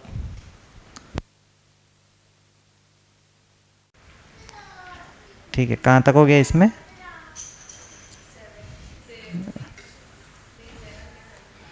सेवन तक हो गया है ना? ठीक है, चलिए फिर भैया के फॉर्मेट में ही चलते हैं। 10 पेज तक तो पढ़ना ही था ना? हैं? हाँ, अच्छा 16 तक पढ़ना था। अच्छा ठीक है, चलिए फिर आगे कौन सा है? किसकी जिज्ञासा है? 7वें नंबर पे, 7वां नंबर भी हो गया ना? 8वें पेज पे पहुंच गए क्या? Page number 8। नहीं, वो फॉर्मेट चेंज नहीं करते, चक्कर पड़ जाएगा नहीं तो। भैया ने जैसे तय किया है वैसे चल रहे हैं, ठीक है। हाँ हाँ हाँ, पैटर्न ठीक है, आप लोगों को पढ़ के आने को बोले हैं ना। हाँ, कहाँ तक पहुँचे अपन लोग? हाँ, आगे मतलब किसको पूछना है? भैया तो 8वीं में जो पहला पैराग्राफ है वो 7वें से शुरू हो रहा है। मानवीयता का उत्कर्ष ही अति मानवीयता के लिए प्रेरणा, क्योंकि पदार्थावस्था के परम उत्कर्ष से प्राणावस्था मैं पकड़ नहीं रहा। 7th के लास्ट। अच्छा, ठीक है, अच्छा हाँ, 7th के लास्ट, ठीक है। वो आपने पेज नंबर 8 कहा ना, मैं ढूंढ रहा था 8 में। ठीक है, मानवीयता का उत्कर्ष ही अति मानवीयता के लिए प्रेरणा है। हाँ, क्या पूछ रहे इसमें? पदार्थावस्था के परस्पर उत्कर्ष से प्राणावस्था। हाँ, क्या पूछना है इसमें? भैया तो ये इतना लंबा सा लिखा हुआ है, ये असल में प्राण पद को दिखा रहा है ऐसे लग रहा है, मतलब सॉरी पद चक्र है उसको दर्शा रहा है क्या इसमें? हाँ, ये वैसे समझ में तो आ ही रहा है, बाकी आपको इसमें क्या समझ में नहीं आ रहा वो समझ में नहीं आ रहा है। ये मैं बोली ये पद चक्र टाइप लग रहा है। हाँ? पद चक्र टाइप का, जैसे पद चक्र में जो बोलते हैं। हाँ, नहीं, बेसिकली ये बोल रहे हैं कि जैसे धरती का अगर अपन विकास को देखें तो पदार्थ अवस्था सबसे पहले रही होगी ना, तो पदार्थ अवस्था विकसित हुई, जिसको बोल रहे कि भूखे परमाणु अजीर्ण परमाणु बने। फिर जब सारे टाइप के परमाणु बन गए तब प्राणावस्था आया, ठीक है ना। जब प्राणावस्था आया तो फिर क्या पदार्थ अवस्था उतना ही रहा कि प्राणावस्था की पूरकता में और बढ़ा? उतना ही रहा कि और बढ़ा होगा? और बढ़ा होगा ना, प्राणावस्था ने उसको और बढ़ाया है ना। फिर जीवावस्था आया होगा, तो जीवावस्था जब आया तो पदार्थ अवस्था प्राणावस्था उतना ही रहा कि और बढ़ा होगा? और बढ़ा होगा, है ना। तो प्राणावस्था समृद्ध होने के बाद जीवावस्था आया, लेकिन जीवावस्था ने उस समृद्धि को और बढ़ाया, उसको और समृद्ध किया, है ना। अब जब ज्ञान अवस्था आया, अब सारा पेंच होता है उसमें। अब क्या हुआ? जब ये तीनों अवस्था तृप्त हो गई, समृद्ध हो गई, तभी मानव आया ना। कि मानव आया और खाने के लिए उसको कोई पेड़ पौधे अभी उगे नहीं है, ऐसा तो हुआ नहीं है, है ना। सब तरह के हो ही गए हैं, तभी मानव आया। लेकिन मानव होने के बाद ये और 3 समृद्ध हुए कि और गरीब हो गए? हाँ, ठीक है ना। तो फिर यहाँ पर क्या बोल रहे हैं कि ये जो मानव जब समझदार हो जाएगा, मानवीयता, देव मानवीयता, ये सब जब आ जाएंगे तो फिर इनका क्या होगा? और ज़्यादा समृद्ध होगा कि वैसे ही रहेंगे? और ज़्यादा समृद्ध होंगे। और ज़्यादा समृद्ध होंगे, वैसे ही रहेंगे कि दरिद्र हो जाएंगे? समृद्ध होंगे और ज़्यादा, है ना। उसी को बता रहे हैं। तो 4 अवस्था के प्रकटन क्रम को बता रहे हैं। अभी एकदम पद को नहीं बता रहे हैं, 4 अवस्था के प्रकटन क्रम को बता रहे हैं। पर हाईलाइट ये है कि सारी अवस्थाएं और ज़्यादा विकसित होंगी अगर मानव की परंपरा आगे बढ़ेगी तो, ठीक है ना। नदियाँ जो है और अच्छी हो जाएंगी, समुद्र और अच्छे हो जाएंगे, जंगल और अच्छे हो जाएंगे, है ना। जीव जानवर और ज़्यादा स्वस्थ हो जाएंगे अगर मानव अच्छे से रहेगा। तो ये सब तो ऐसे ही होंगे ना, ठीक है। इसी को बता रहे हैं। तो वो अभ्यास के क्रम में यही बता रहे हैं कि मानव के अभ्यास के साथ में इन लोगों का तो विकास होना ही है, ठीक है। आगे भैया नीचे से ऊपर जो चौथा पैराग्राफ है, अनुमान यथार्थ एवं अयथार्थ दोनों का होता है, क्योंकि भ्रमित मानव ने जो जैसा है उसके विलोम की स्थिति का अनुमान किया है, जैसे कि मृग मरीचिका।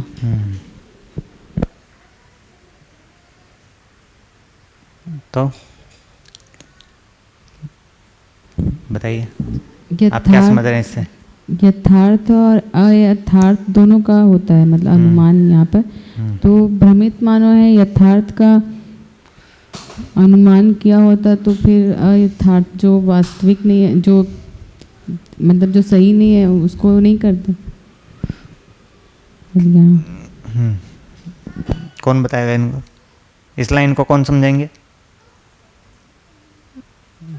तुषार बताओ भाई, क्या समझ रहे हो इस लाइन से?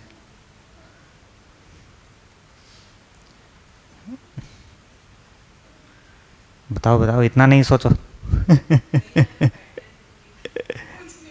हाँ,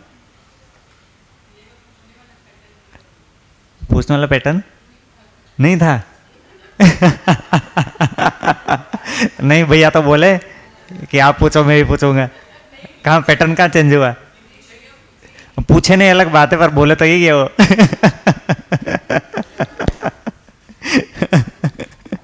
ठीक है, बताओ भाई तुषार।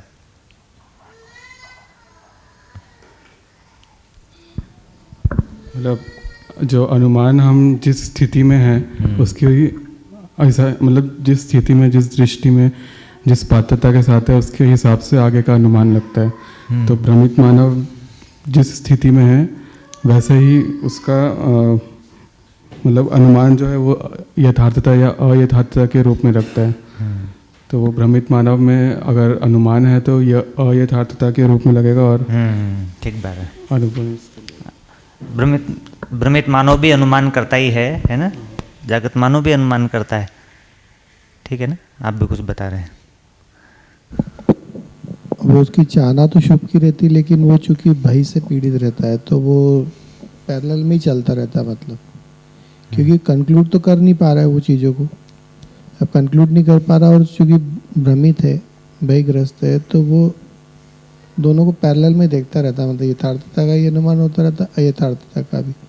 लेकिन वो कंक्लूड नहीं कर पाता कि अंत में होगा क्या, इसीलिए वो भयग्रस्त है, भ्रमित है। ठीक है। तो जब बिना दर्शन के अपन जब अनुमान कर रहे हैं, जिसको बोल रहे हैं भ्रमित मानव का अनुमान, तो हम उल्टा अनुमान करते हैं। विलोम जो बोल रहे हैं ना, विलोम अनुमान करते हैं, जो मृग मरीचिका बोल रहे हैं।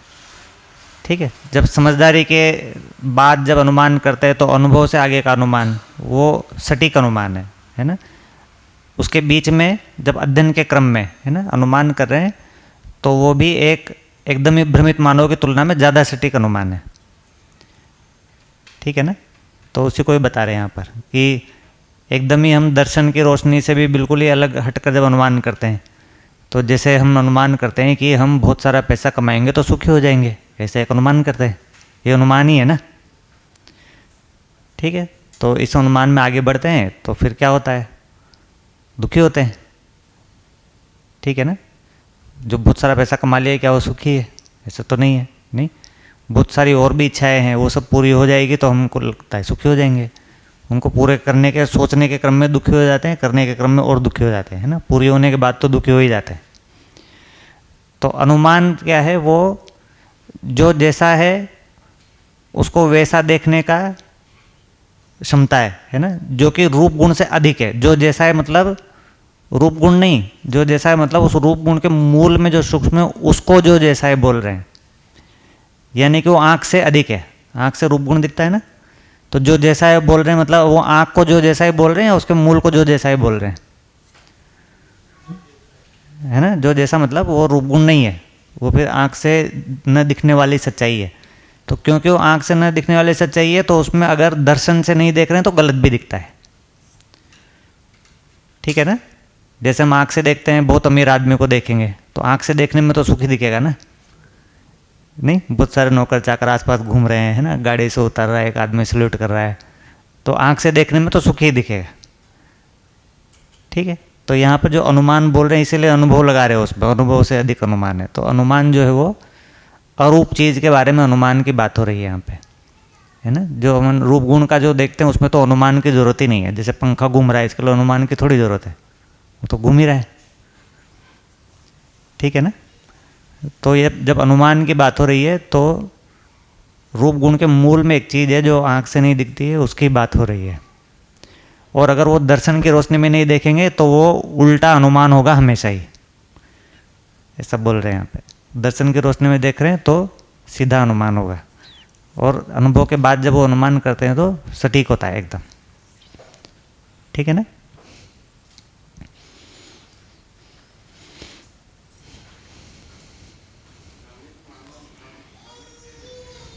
हाँ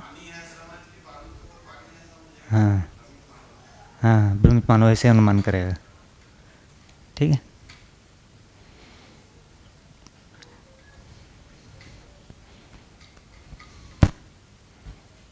चलिए और आगे हो गया भैया 9 में अभी। और लोगों को भी पूछना चाहिए, है ना। क्रम से बहुत सारे लोगों को देते हैं, नहीं तो फिर वो नियम पूरा नहीं हो रहा है ना, ठीक है। बहुत सारे लोग तो बिल्कुल नहीं पूछ रहे हैं, जो बिल्कुल नहीं पूछ रहे वो पूछेंगे, ठीक है।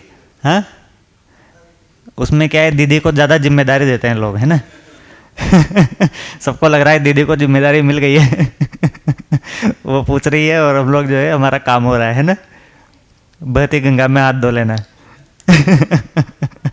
ठीक है ना। और दूसरी भाषा में, दर्शन की भाषा में बोलेंगे तो ये तो परंपरा वाला हो गया, है ना। मानव सहज न्याय चैप्टर था ना, क्या आता है उसमें? मानव सहज न्याय में क्या बताए थे? भूल गए, सूचना भी भूल गए। हाँ, 2 शब्द आए थे ना, न्याय और अवसरवादिता, ठीक है ना। तो ये वो जो बहती गंगा में हाथ धो लेना, वो ये दर्शन की भाषा में, टेक्निकल भाषा में अवसरवादिता है ना। तो दीदी के पूछने से हमारा काम चल जाएगा, ये न्याय नहीं है ना, ये अवसरवादिता है ना। और उल्टा दीदी के साथ में अन्याय है। नहीं, उनको कितना पीड़ा होती होगी आप सोच के देखिए।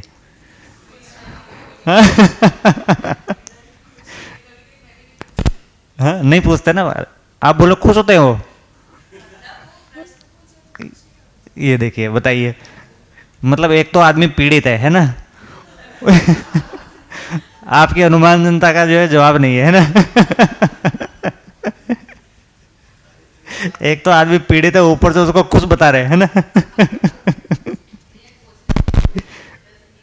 हाँ, वही तो है ना। तो उनको रोक के मैं उनके साथ अन्याय नहीं कर रहा हूँ, है ना, ठीक है ना।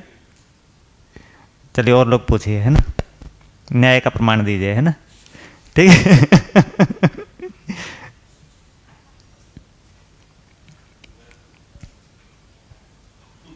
हाँ, न्याय, हाँ न्याय कीजिए, है ना। चलिए भैया प्रस्तुत हो गए न्याय के।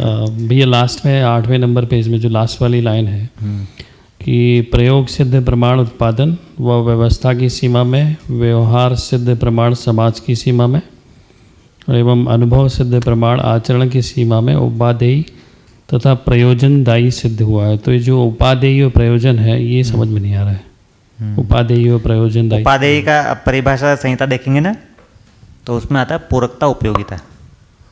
उपादेय मतलब उसमें पूरकता भी शामिल है, उपयोगिता भी शामिल है, उसको बोल रहे हो उपादेय, ठीक है ना। तो उपयोगिता स्वयं के लिए, पूरकता दूसरे के लिए। तो उसमें जो आचरण जो कर रहा है मानव, अनुभव सिद्ध जो आचरण कर रहा है, तो उस अनुभव सिद्ध आचरण से स्वयं का भी हो रहा है ना, और दूसरे का भी हो रहा है, इसलिए उसको उपादेय बोल रहे हैं ना। तो अनुभव होने से खाली उसी का हो रहा है ऐसा तो नहीं है, खाली दूसरे का हो रहा है ऐसा भी नहीं है, उसमें तो दोनों शामिल है ना। तो इसलिए उसको उपादेय बोले। उपादेय में दोनों चीज़ रहता है, पूरकता भी उपयोगिता भी, है ना, स्वयं की व्यवस्था भी, दूसरे की व्यवस्था भी, बाहर की व्यवस्था भी, ठीक है ना। प्रयोजन मतलब परंपरा के अर्थ में, ये तो स्वयं का और व्यवस्था का हो गया। फिर प्रयोजन जो है वो मेरा तेरा नहीं है ना, मेरा दूसरे का नहीं है, वो किसका हो गया? परंपरा का हो गया, है ना। उसमें मेरा तेरा स्वयं का बाहर का ऐसा कुछ नहीं है, सब एक साथ है उसमें। प्रयोजन मतलब परंपरा, ठीक है। चलें आगे। अब कौन न्याय प्रस्तुत करेंगे? अच्छा आप करेंगे, ठीक है, बताइए। पेज 9 का ना, इसमें मतलब थर्ड जो पैरा है, प्रमाण ही परिचय, समाधान, समृद्धि, अभय, सहस्तित्व, जागृत जीवन, उपलब्धि, सफलता, अखंड समाज, विधि, व्यवस्था, सभ्यता, संस्कृति व संस्कार है। तो इसमें प्रमाण बाकी सब तो समझ में आया, परिचय मतलब कैसे बोल रहा है, प्रमाण ही परिचय। ठीक है, अब आपके साथ और किसी को न्याय करना पड़ेगा, है ना? बताइए, आप कीजिए इनके साथ न्याय। व्यवहाराभ्यास चल रहा है ये, है ना? अभ्यास दर्शन में व्यवहाराभ्यास है ना? प्रमाण ही परिचय में मुझे ऐसा समझ आया कि जो भी अनुभव हुआ है उसके बाद जो मेरे आचरण में आएगा तो वो मेरा परिचय, फिर वही समाधान, समृद्धि, सहस्तित्व में जाएगा, वही तो वो परिचय समझ में। तो प्रमाण क्या चीज़ है? समझ है। क्या चीज़ है प्रमाण? समझ। समझ पूर्वक जीना ही प्रमाण है ना? समझ को प्रकट करना प्रमाण है। तो मानव का परिचय क्या होता है ना? समझ को प्रकट करना है, मानव का परिचय है, ठीक है ना? अभी हम परिचय क्या चीज़ को मानते हैं? नाम को मानते हैं, है ना? किसी से पूछते हैं परिचय बताओ, तो मेरा नाम ये है, मैं यहाँ से आया हूँ, है ना? मैं इसका बेटा हूँ, मैं उसका बेटा हूँ, मेरा ये गांव है, सब बहुत सारा बताते हैं ना? फिर ये सारा बोलने के बाद ऐसा लगता है क्या कि परिचय पूरा हो गया? आप सोचिए, है ना? जब भी जैसे परिचय शिविर में भी आते हैं ना अपन लोग, है ना? उसका तो नाम ही परिचय शिविर है ना? तो आता है ना बात, परिचय दीजिए, है ना? माइक घुमाते हैं ना? तो क्या लगता है, परेशानी हो रही होती है कि नहीं हो रही होती है अंदर से? नहीं, परिचय शिविर का वो परिचय देने वाला भाग सबसे कठिन होता है, ठीक है ना? या कहीं भी किसी भी सभा में, गोष्ठी में जब परिचय चल रहा होता है तो बड़ी परेशानी होती है, अब परिचय दूँ क्या मैं? मुश्किल होता है कि नहीं होता है? नहीं होता, बहुत मुश्किल होता है ना? तो बहुत मुश्किल इसीलिए हो रहा है क्योंकि आदमी का परिचय सिर्फ नाम और पता नहीं है, है ना? कहाँ से हुआ है? आदमी का मूल परिचय जो है वो तो समझ ही है, ठीक है ना? तो अब वो समझ के बारे में क्या बताएं, ये मूल समस्या है। और नाम और पता बता देते हैं लेकिन लगता नहीं कि परिचय दे दिया, ऐसा लगता नहीं ना परिचय दे दिया। उसके साथ में फिर डिग्री विग्री बता देते हैं और समस्या हो जाती है, समस्या हो जाती है ना? नाम पता तो फिर भी ठीक है, डिग्री विग्री बताने में और समस्या हो जाती है। या तो डिग्री ज़्यादा होती है तो फिर दूसरी समस्या हो जाती है, कम होती है तो तीसरी समस्या हो जाती है, उससे ज़्यादा डिग्री वाला सामने बैठा होता है तो चौथी समस्या हो जाती है। नहीं, वो डिग्री करके कुछ निकला नहीं, पांचवी समस्या हो जाती है।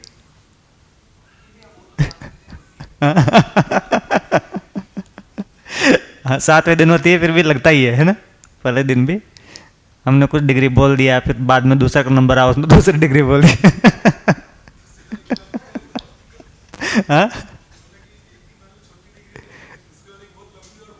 हाँ, खूब लंबे हो गए तो समस्या हो गया। तो जो प्रमाण को परिचय बोल रहे हैं दर्शन में, कितनी बड़ी बात है ना?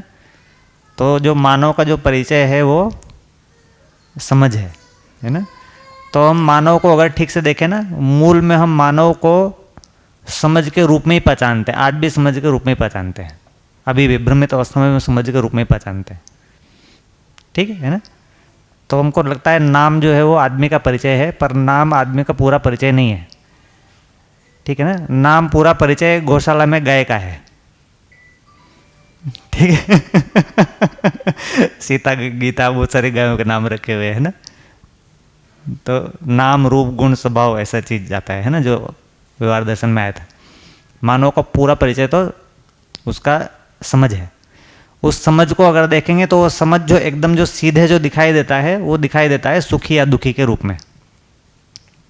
बोले ना, समझ ही सुखी है, समझ ही सुख है, ऐसा बोलते हैं ना, ठीक है ना? तो हमारा परिचय क्या है, उस समझ को हम कैसे बताते हैं? एकदम जो बाहर से एकदम जो दिखाते हैं, उस समझ को कैसे दिखाते हैं? सुख या दुख के रूप में दिखाते हैं, ऐसे दिखाते हैं ना? हम अपना परिचय क्या देना चाहते हैं, मूल में क्या परिचय देना चाहते हैं? कि हम सुखी हैं, ठीक है ना? किसी से पूछते हैं कि कैसे हो, क्या बोलते हैं? सुखी है, ऐसा ही बोलते हैं ना। हम ये नहीं दिखाना चाहते कि हम दुखी है। दुखी है मतलब गलत परिचय हो गया, ऐसा रहता ही नहीं रहता है ना। तो जब भी अपन एक दूसरे को जो परिचय देते हैं वो सुखी या दुखी के रूप में ही देते हैं, ठीक है। अगर हमने ऐसा बताया कि मैं दुखी हूँ तो फिर क्या समस्या हो जाएगी, फिर उनको समझाने लग जाएगा, है ना। अच्छा दुखी हो तो ये करो, ये मत करो, ये मत करो, है ना, इसलिए दुखी हो, ऐसा वैसा, है ना। इतना सारा सुनना नहीं चाहते, है ना। तो सबका शॉर्टकट क्या है कि मैं सुखी हूँ, है ना। सुखी हूँ मतलब ज्ञान मत दो, है ना, ठीक है ना। क्योंकि उससे तय होता है, उससे सब कुछ तय होता है ना। वो बोल रहा है कि मैं सुखी हूँ, आप बोलेंगे मैं दुखी हूँ, इसका मतलब आपको फिर समझना है वो जो भी बोलेगा वो। तो जो मूल जो परिचय है वो मानव का सुख या दुख है, मूल परिचय है, ठीक है ना। उसके मूल में जाएंगे तो व्यवस्था या अव्यवस्था है। सुख मतलब व्यवस्था, दुख मतलब अव्यवस्था। उसके मूल में जाएंगे तो फिर समझ का स्तर है, जिसको यहाँ पर प्रमाण का स्तर बोल रहे हैं। मतलब उस समझ के हिसाब से हम कितना जी रहे हैं, कितना नहीं जी रहे हैं। तो अभी अपन जिस भी अवस्था में, उस अवस्था में देखें तो ये ठीक बैठता है कि नहीं बैठता है। यही परिचय है ना मानव का, ये कितना समझदार पूर्वक जी रहा है। अरे वो कैसे हैं, अरे कुछ नहीं, चोरी चकारी करते हैं, है ना। ऐसे होता है ना परिचय। वो कैसे हैं, बहुत अच्छे आदमी है ना। नाम कुछ भी हो, XYZ कुछ भी हो, गांव कुछ भी हो, XYZ कुछ भी हो, हाँ हाँ, कर्म मतलब वही समझ, है ना, ठीक है ना। तो मूल जो समझ जो है, प्रमाण जो है, वही परिचय है। बहुत बड़ी लाइन है ना। हमारा परिचय जो है वो हमारा नाम नहीं है, हमारा रूप भी नहीं है कि हम गोरे हैं, काले हैं, है ना। हमारा गुण भी नहीं है कि हम कैसी भाषा बोलते हैं, कैसी भाषा नहीं बोलते हैं, है ना। मूल जो परिचय है वो हमारा समझ है, ठीक है ना भैया। हेलो, अभी तो फिर परिचय पूछने का मतलब ही नहीं किसी से। हाँ वही तो। ये जो परिचय है ये पहले से पता रहता है दूसरे को, है ना। ऐसे फॉर्मेलिटी के रूप में पूछते हैं एक दूसरे से। भैया ये जो प्रमाणिक परिचय तो एक तरह समझ हो गई, इसके आगे जो इसके क्रम है कि इन्हें ऐसा ऐसा आदमी जीता है तो वो समझदार है, जो आगे लिखा हुआ है उसकी आवश्यकता इसलिए हुई लिखने की।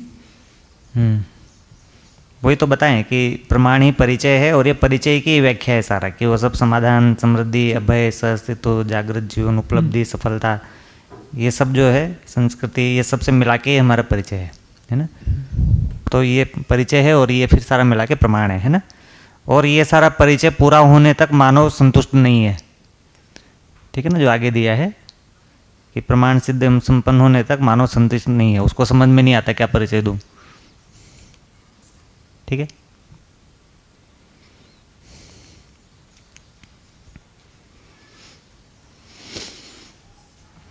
हो गया नो, ठीक है। अभी दीदी का ले लेते हैं, हाँ ठीक है। हाँ हाँ बताइए ना आप, अभी आपका टर्न आ गया है ना। 3 लोगों ने उपकार कर दिया है ना।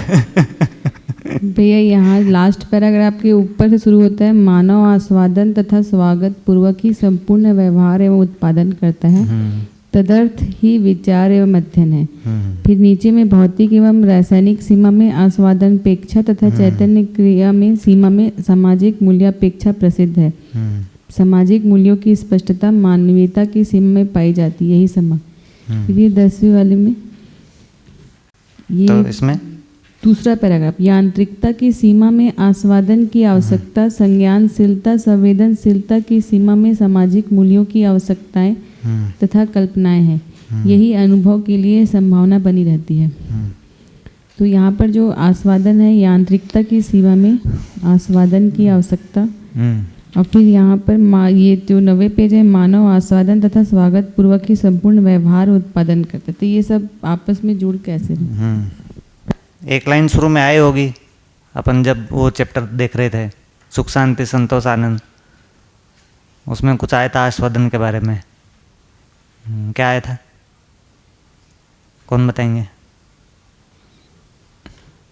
जैसे जैसे 6 महीना एंड होता जाएगा ना, पूछने वाला ज़्यादा करते जाएंगे, है ना। क्या आया था आस्वादन के बारे में? एक तो परिभाषा थी आस्वादन की, है ना, और एक भी कोई चीज़ थी, भूल गए?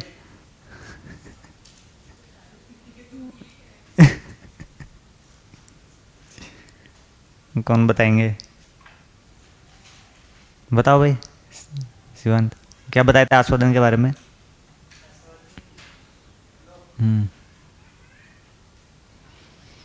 मुझे शिवांत से बहुत उम्मीदें हैं। आस्वादन के बारे में तो काफ़ी कुछ ऐसे सूम जी नहीं।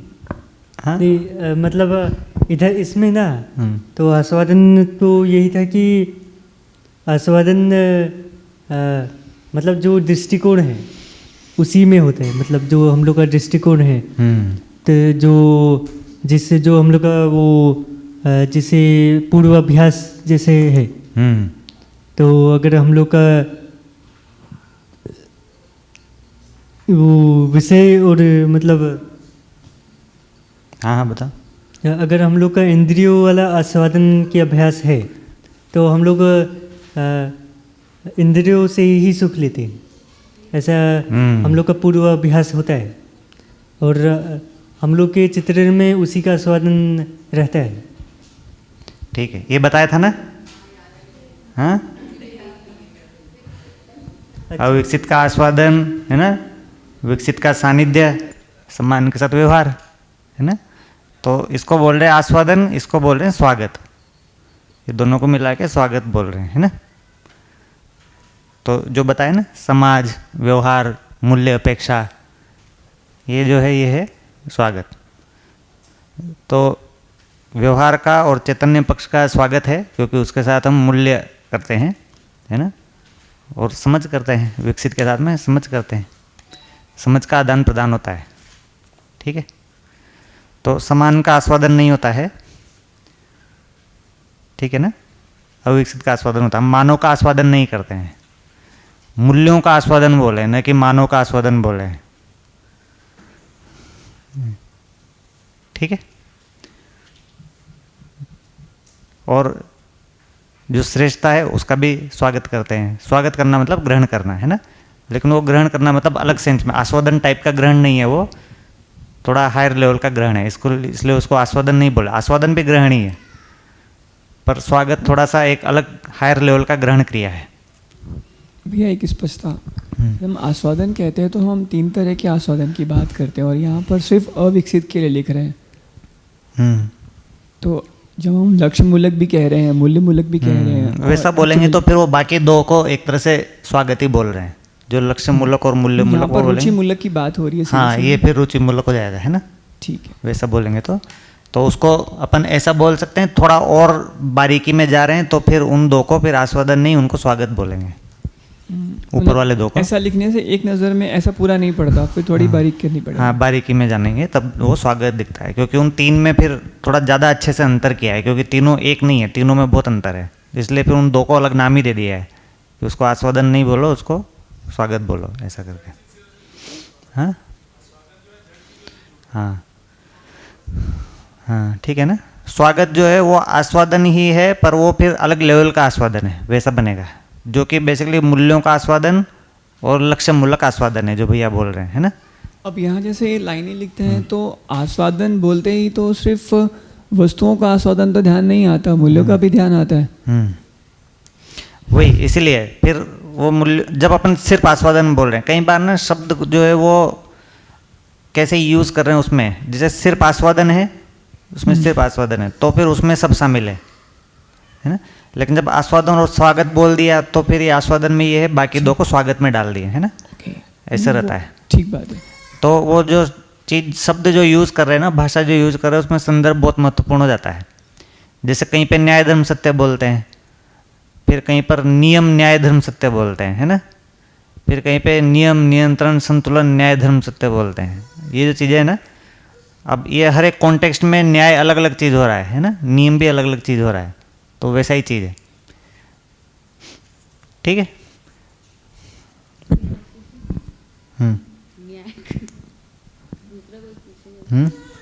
हाँ, दूसरा कोई पूछने हैं। ये 10 नंबर में सेकंड जो पेरा है इसमें यांत्रिकता की सीमा में आस्वादन की आवश्यकता है। इसमें जबकि आगे जो लिखा है संज्ञानशीलता संवेदनशीलता की सीमा में आवश्यकता भी है, कल्पना भी है।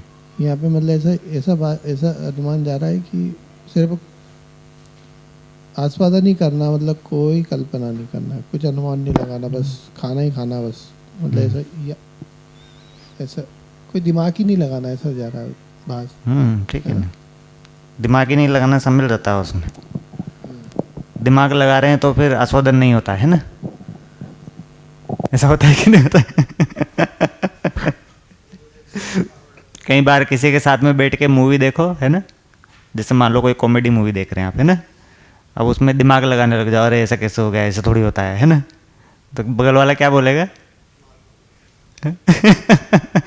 तो मेरा जो है मजाक खराब कर रहा है, ऐसा बोलेगा ना। या कोई रोमांटिक मूवी देख लो, है ना, उसमें आप बोलने लग जाओ, वो बोला है लव एट फर्स्ट साइट, आप बोलो अरे ऐसा थोड़ी होता है ना। वो क्या बोलेगा, यार तू दिमाग मत लगा, मूवी का मजा खराब कर रहा है ना। हाँ वही तो। अब मान लो कोई बहुत तेज मिर्ची खा रहा है ना, अब मिर्च खा रहा है, उसके बाद में वो सड़सड़ा का मचा रहा है मुंह में, है ना, फिर कहेंगे अरे अरे ये इतना ही लग रहा है तो फिर क्यों खा रहा है ना, ऐसा क्वेश्चन कर दो उसको, नहीं ऐसा होता है ना, तो फिर वो क्या कहेगा कि दिमाग खराब कर रहा है, मजा खराब कर रहा है ना। तो वैसा ही आस्वादन मतलब यांत्रिक टाइप का होता है वो, है ना, उसमें कुछ विचारशीलता लगा दिया तो फिर वो उसका मजा खराब हो जाएगा पूरा। वो शुद्ध रूप से मन का कार्यक्रम है, ठीक है। तो मन का कार्यक्रम एक यांत्रिक टाइप का होता है। तो उसमें फिर अब ये जो चीज़ है, ये संज्ञानशीलता और संवेदनशीलता, जिसको संज्ञानशीलता बोल रहे हैं विशेष तौर पे, ये यांत्रिक टाइप से नहीं हो सकता है। जिसको बोल रहे हैं ना व्यवहार, व्यवहार ना कभी भी यांत्रिक टाइप से नहीं होता। हाँ, तो तुलन तो लगता ही है, पर उसमें और आगे की चीज़ लगती है, उसमें ना पूरा बुद्धि लगता है, जो अपने कर्म दर्शन में पढ़ा, विवेक, चैप्टर 2 विवेक, है ना। विवेक क्या चीज़ है? जीवन का अमृत, शरीर का नश्वर, व्यवहार के नियम, ठीक है ना। तो नियम है, लेकिन किस चीज़ का नियम? व्यवहार का नियम, है ना। तो नियम ही है लेकिन व्यवहार का नियम है। तो व्यवहार का नियम हो गया न्याय, है ना। व्यवहार का नियम न्याय हो गया, वो नियम नहीं रहा। जब वो नियम व्यवहार वाला हो गया तो न्याय हो गया वो, है ना। तो जड़ वाला नियम अलग चीज़ होता है, जैसे पानी कितने में उबलेगा, है ना, सूरज किधर से उगेगा, ये सब जड़ वाले नियम है। इसमें जो है यांत्रिक टाइप का हो जाता है। लेकिन जब मानव वाला नियम आ गया, व्यवहार का नियम आ गया, अब यांत्रिक टाइप का नहीं रहा वो, अब उसमें जो है विवेक लगाना पड़ेगा, यांत्रिक तरह से नहीं होगा वो, ठीक है ना। विवेक लगेगा मतलब बुद्धि लगेगा। विवेक कहाँ पर चला जाता है? बुद्धि में चला जाता है, बोध में चला जाता है। वो तुलन से भी नहीं हो पाता हो, है ना, उसमें तुलन को बोध का सपोर्ट चाहिए। तो बुद्धि से कम में विवेक लगता नहीं है, ठीक है। तो आस्वादन से बहुत ऊपर निकल गया वो, इसलिए व्यवहार को फिर व्यवहार प्रमाण बोल दिए हैं, है ना, जो कि अनुभव के साथ होता है। हाँ, ये तो इस कॉन्टेक्स्ट में अगर हम वैसे देखें तो तुलन लगता ही है, सामान्य भी, यांत्रिक ही नहीं है। तो यहाँ बुद्धि के स्तर की बात कर रहे हैं, लेकिन साक्षात्कार के स्तर पे भी तो हो ही रहा है ना। हाँ, वो व्यवहार में आगे की बुद्धि तो आगे का बात हो गया। हाँ, वो एक लेवल का शिष्टता इस तरह की चीज़ हो पाएगी जब स्थापित मूल्य पे जाएंगे, है ना। और जब अपन बोल रहे हैं कि व्यवस्था के आधार पर आचरण होता है ना, थोड़ा और कंप्लीटनेस। तो व्यवहार ऐसी चीज़ है जिसमें अगर अपन को जो उभय तृप्ति वाला जो चीज़ चाहिए, है ना, तो व्यवहार मतलब मैं स्वयं का सही मूल्यांकन और पूरा मूल्यांकन कर रहा हूँ, दूसरे का सही मूल्यांकन और पूरा मूल्यांकन कर रहा हूँ। तो उसमें जो सटीकता है, वो सटीकता फिर अनुभव से कम में नहीं हो पाती। अब हम सटीकता का किस लेवल की बात कर रहे हैं उस पर निर्भर करता है। तो जब हम साक्षात्कार की स्थिति में जो व्यवहार कर रहे हैं, तो उसमें साक्षात्कार का लिमिटेशन यही है अनुभव के पहले, कि वो हाँ पूरा स्थिर नहीं रहता हो। जैसे आप पढ़ेंगे ना परिभाषा, तो उसमें आएगा कि जो आभास से अधिक स्थिर होते हैं, है ना, लेकिन हिल भी जाते हैं, तो उसमें निरंतरता नहीं रहेगी। अनुभव के पहले निरंतरता नहीं रहेगी, ऐसा बनेगा। तो कभी कभी हो रहा होगा, कभी कभी नहीं हो रहा होगा, ऐसा होगा उसमें, ठीक है। तो अभी लास्ट कर रहे हैं। ये 6वां 7वां पैराग्राफ भैया। जड़ अर्थात भौतिक रासायनिक प्रक्रिया में गति एवं चैतन्य क्रिया में संचेतना ही प्रधान अभिव्यक्ति है। चैतन्य क्रिया में कंपनात्मक गति ही संचेतना एवं वर्तुलात्मक गति ही यांत्रिकता है।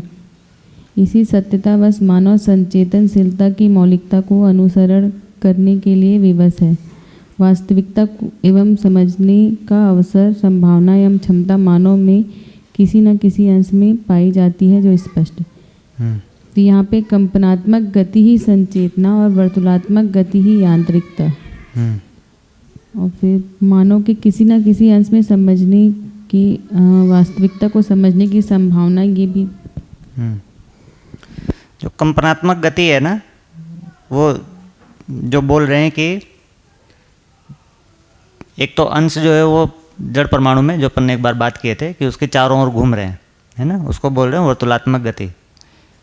ठीक है, लेकिन ये जो अंश जो चारों ओर उसके घूम रहे हैं, जब वो किसी हार्मनी में घूम रहे हैं, अपन ने बात किया था ना एक बार, है ना, तो उसका ये जब हार्मनी में घूम रहे हैं,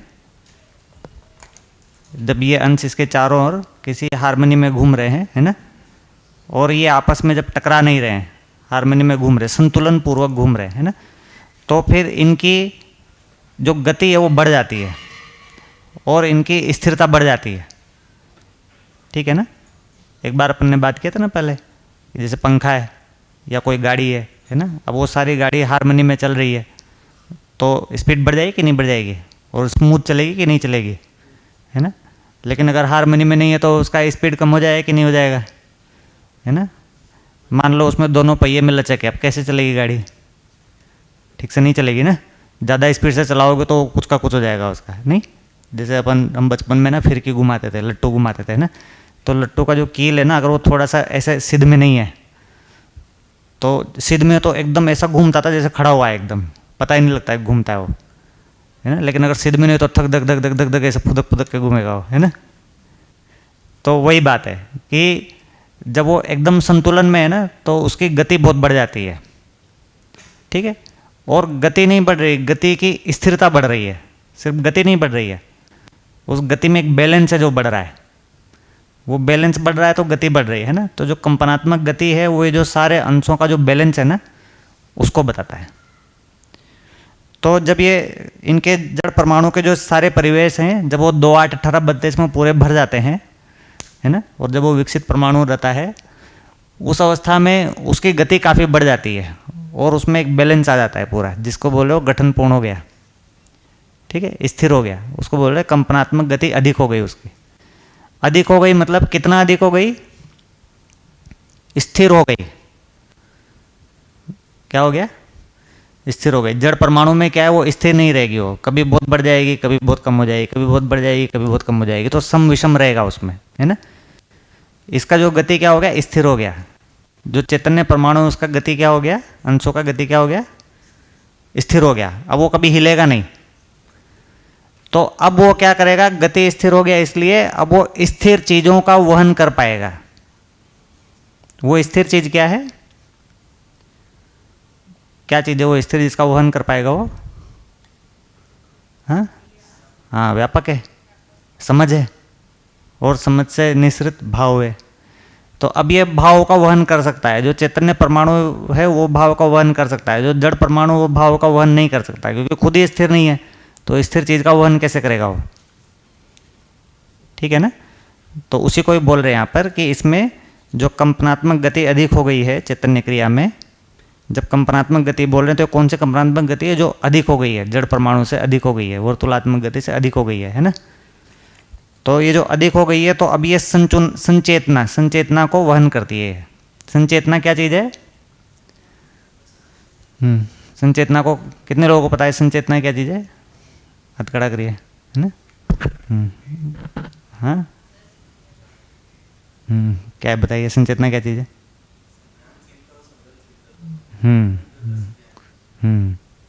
तो एक है संवेदनशीलता, एक है संज्ञानशीलता, एक है संचेतना या संचेतनशीलता। तो जो संचेतनशीलता मतलब संज्ञानशीलता और संवेदनशीलता दोनों को मिलाकर बोलते हैं संचेतना, ठीक है ना। तो संचेतना का वहन करना मतलब उसमें ज्ञान तो आ ही गया और भाव भी आ गया, है ना। संज्ञानशीलता वाला ज्ञान तो आ ही गया, उस ज्ञान के साथ में जो संवेदनशीलता वो भी आ गया, है ना। तो ये जो संचेतना है उसमें क्या है,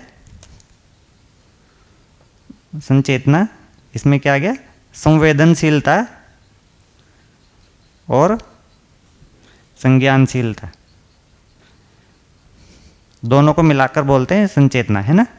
ठीक है, यहाँ पे ऐसे ही बोल सकते हैं से नियंत्रित, ये और जोड़ सकते हैं साथ में, ठीक है ना। संज्ञानशीलता से नियंत्रित संवेदनशीलता, ये है संचेतना, है ना। तो इसको जो चैतन्य परमाणु में, क्योंकि वो खुद स्थिर है, कंपनात्मक गति के रूप में खुद स्थिर है, कंपनात्मक गति अधिक हो जाने से खुद स्थिर है, इसलिए वो संचेतना को वहन करता है, इसलिए वो ज्ञान को वहन करता है और संवेदना को भी वहन करता है। ठीक है, चलिए अब काफ़ी देर हो गया।